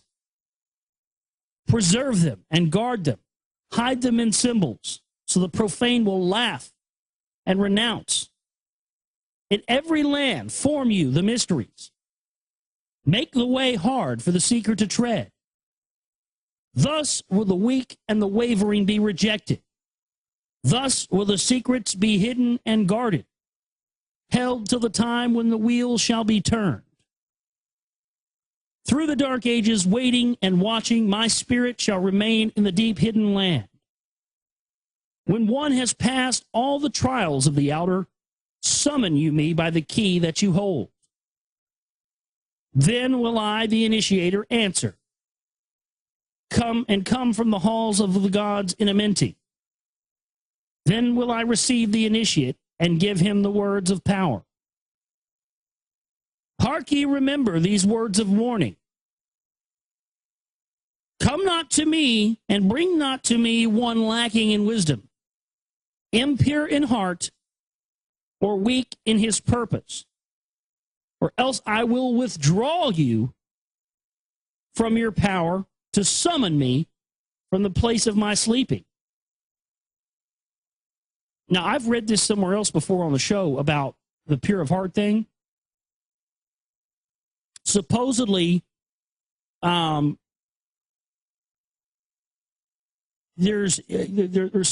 are certain people on the planet who have inside of our DNA, we have a code, and that code allows us to go into the temple where the portal is to go to the other side. That's what he's referencing here. The pure of heart, like it knows when you go to this. That's it's kind of like in Raiders of the Lost Ark, you know, when the Nazis open up the Ark of the Covenant, you know, and fucking shit comes out and zaps them. Yeah, that's what it has to do with. Now go forth you and summon my brothers, or summon your brothers, so that I may impart the wisdom of light to the path when my presence is gone. Come to the chamber beneath my temple and eat not food for 3 days until 3 days are past. There I will give you the essence of wisdom, so that with power you may shine amongst men. There I will give unto thee the secrets, so that you too may rise to the heavens. God-man in truth and in essence you be. Depart now and leave me while I summon those you know of, but yet don't know not.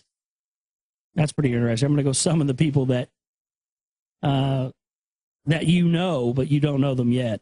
You ever meet somebody like that?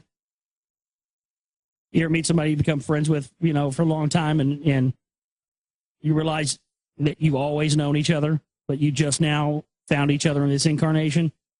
That's real, man. That's happened to me a lot. That's happened to me before a few times. It's pretty interesting when it happens.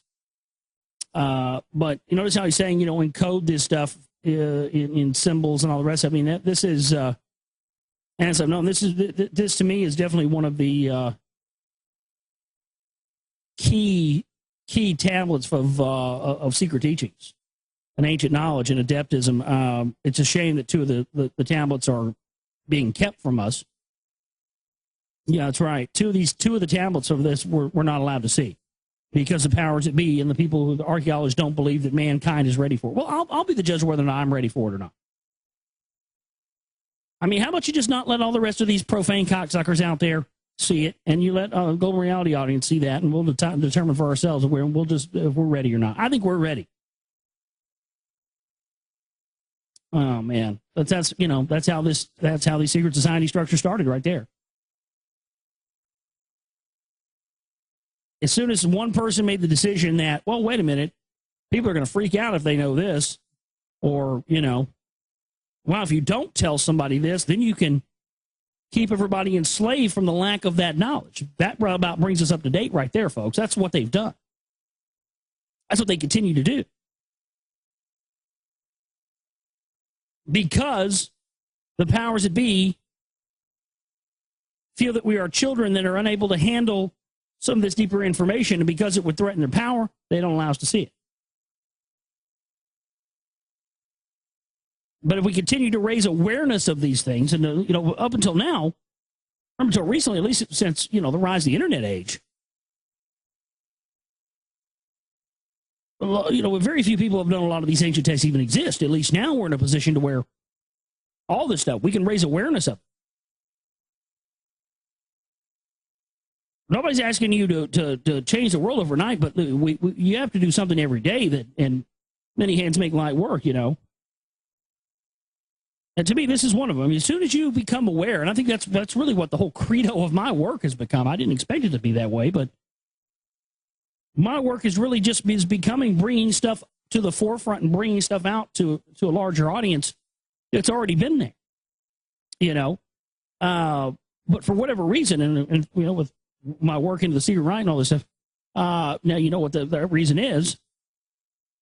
So I'm kind of simultaneously exposing the people that are keeping the information from being exposed on a large level, and simultaneously exposing them and exposing the information that they're keeping from us. That's a lot of fun, and it definitely, certainly is going to keep me going. I'm doing this for a long time to come, with the help of the gods, whatever they may be, aliens or spirits or white man, the clouds or whatever have you. I don't know. Yeah. The Secret of Secrets. This is the final tablet of the Emerald Tablets of Thoth. We're going to get into that here for you right now. Now ye assemble, my children, waiting to hear the secret of secrets, which shall give ye the power to unfold the God-man, and give ye the way to eternal life. Plainly shall I speak of the unveiled mysteries. No dark sayings shall I give unto thee. Open thy ears now, my children, and hear and obey the words that I give. First I shall speak of the fetters of darkness, which bind you in chains to the sphere of the earth. Darkness and light are both of one nature, different only in seeming, for each arose from the source of all. Darkness is disorder, light is order. Darkness transmuted is light of the light. This, my children, your purpose in being, transmutation of darkness to light. Hear ye now of the mystery of nature, the relations of life to the earth where it dwells. Know ye that you are threefold in nature, physical, astral, and mental in one. 3 are the qualities of each of the natures, 9 in all, as above, so below. In the physical are these channels, the blood which moves in vortical motion, reacting on the heart to continue its beating. Magnetism, which moves through the nerve paths, carrier of energies to all cells and tissues. Akasa, which flows through the channels, subtle yet physical, completing the channels. Each of the 3 attuned with each other, each affecting the life of the body. They form the skeletal framework through which the subtle ether flows. In their mastery lies the secret of life in the body, relinquished only by will of the adept when his purpose in living is done. 3 are the nature of the astral mediator, is between above and below, not of the physical, not of the spiritual, but able to move above and below. 3 are the natures of mind, carrier of the will of the Great One, arbitrator of cause and effect in your life. Thus is formed the threefold being, directed from above by the power of 4. Above and beyond man's threefold nature lies the realm of the spiritual self. 4 is it in qualities, shining in each of the planes of existence, but 13 in 1, the mystical number. Based on the qualities of man are the brothers. Each shall direct the unfoldment of being. Each channel shall be of the Great One. On earth, man is in bondage, bound by space and time to the earth plane. Encircling each planet, a wave of vibration binds him to his planet of unfoldment. Yet within man is the key to releasement. Within man may freedom be found. When you have released yourself from the body, rise to the outermost bounds of your earth plane. Speak you the word Dor-e-Lila, Dor-e-Lila. Then for a time your light will be lifted. Free may you pass through the barriers of space. For a time of half of the sun, 6 hours, free you may pass the barriers of the earth plane and see and know those who are beyond you. Yes, to the highest worlds you may pass. See your own possible heights of unfoldment. Know all earthly futures of soul. Bound are ye in your body, but by the power you may be free. This is the secret whereby bondage shall be replaced by freedom for you. Calm, let your mind be at rest. Let your body be. Conscious only of freedom from flesh. Center your being on the goal of thy longing. Think over and over that thou wouldst be free. Think of this word, la il ganover. La il ganover. And over in thy mind let it sound. Drift with the sound to the place of your longing, free from the bondage of flesh by your will. Hear ye while I give the greatest of secrets, how you may enter the halls of Amenti and enter the place of the immortals as I did, and stand before the lords in their places. Lie down and rest your body. Calm your mind so that no thought disturbs you.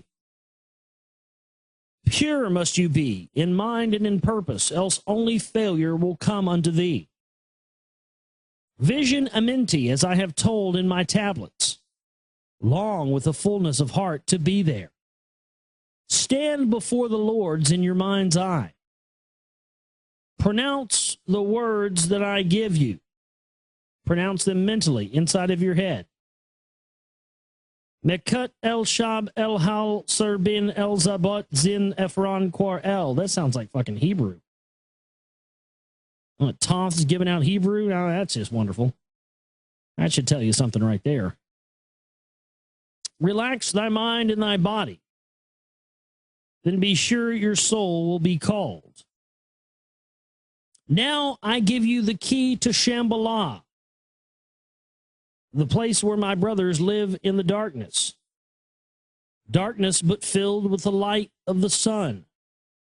Darkness of earth but light of the spirit guides you when my day is done. Leave thou your body as I have taught you. Pass to the barriers of the deep hidden place. Stand before the gates and their guardians. Command thy entrance by these words. I am the light. In me is no darkness. Free am I from the bondage of night. Open thou the way of the 12 and the 1, so I may pass to the realm of wisdom. When they refuse you, as surely they will, command them to open by these words of power. And these words of power are, I am the light. For me, there are no barriers. Open, I command, by the secret of secrets. Adam, El, Ahim, Sabur, Zu, Adam. Then if thy words have been truth of the highest, open for thee the barriers will fall. Now I leave thee, my children.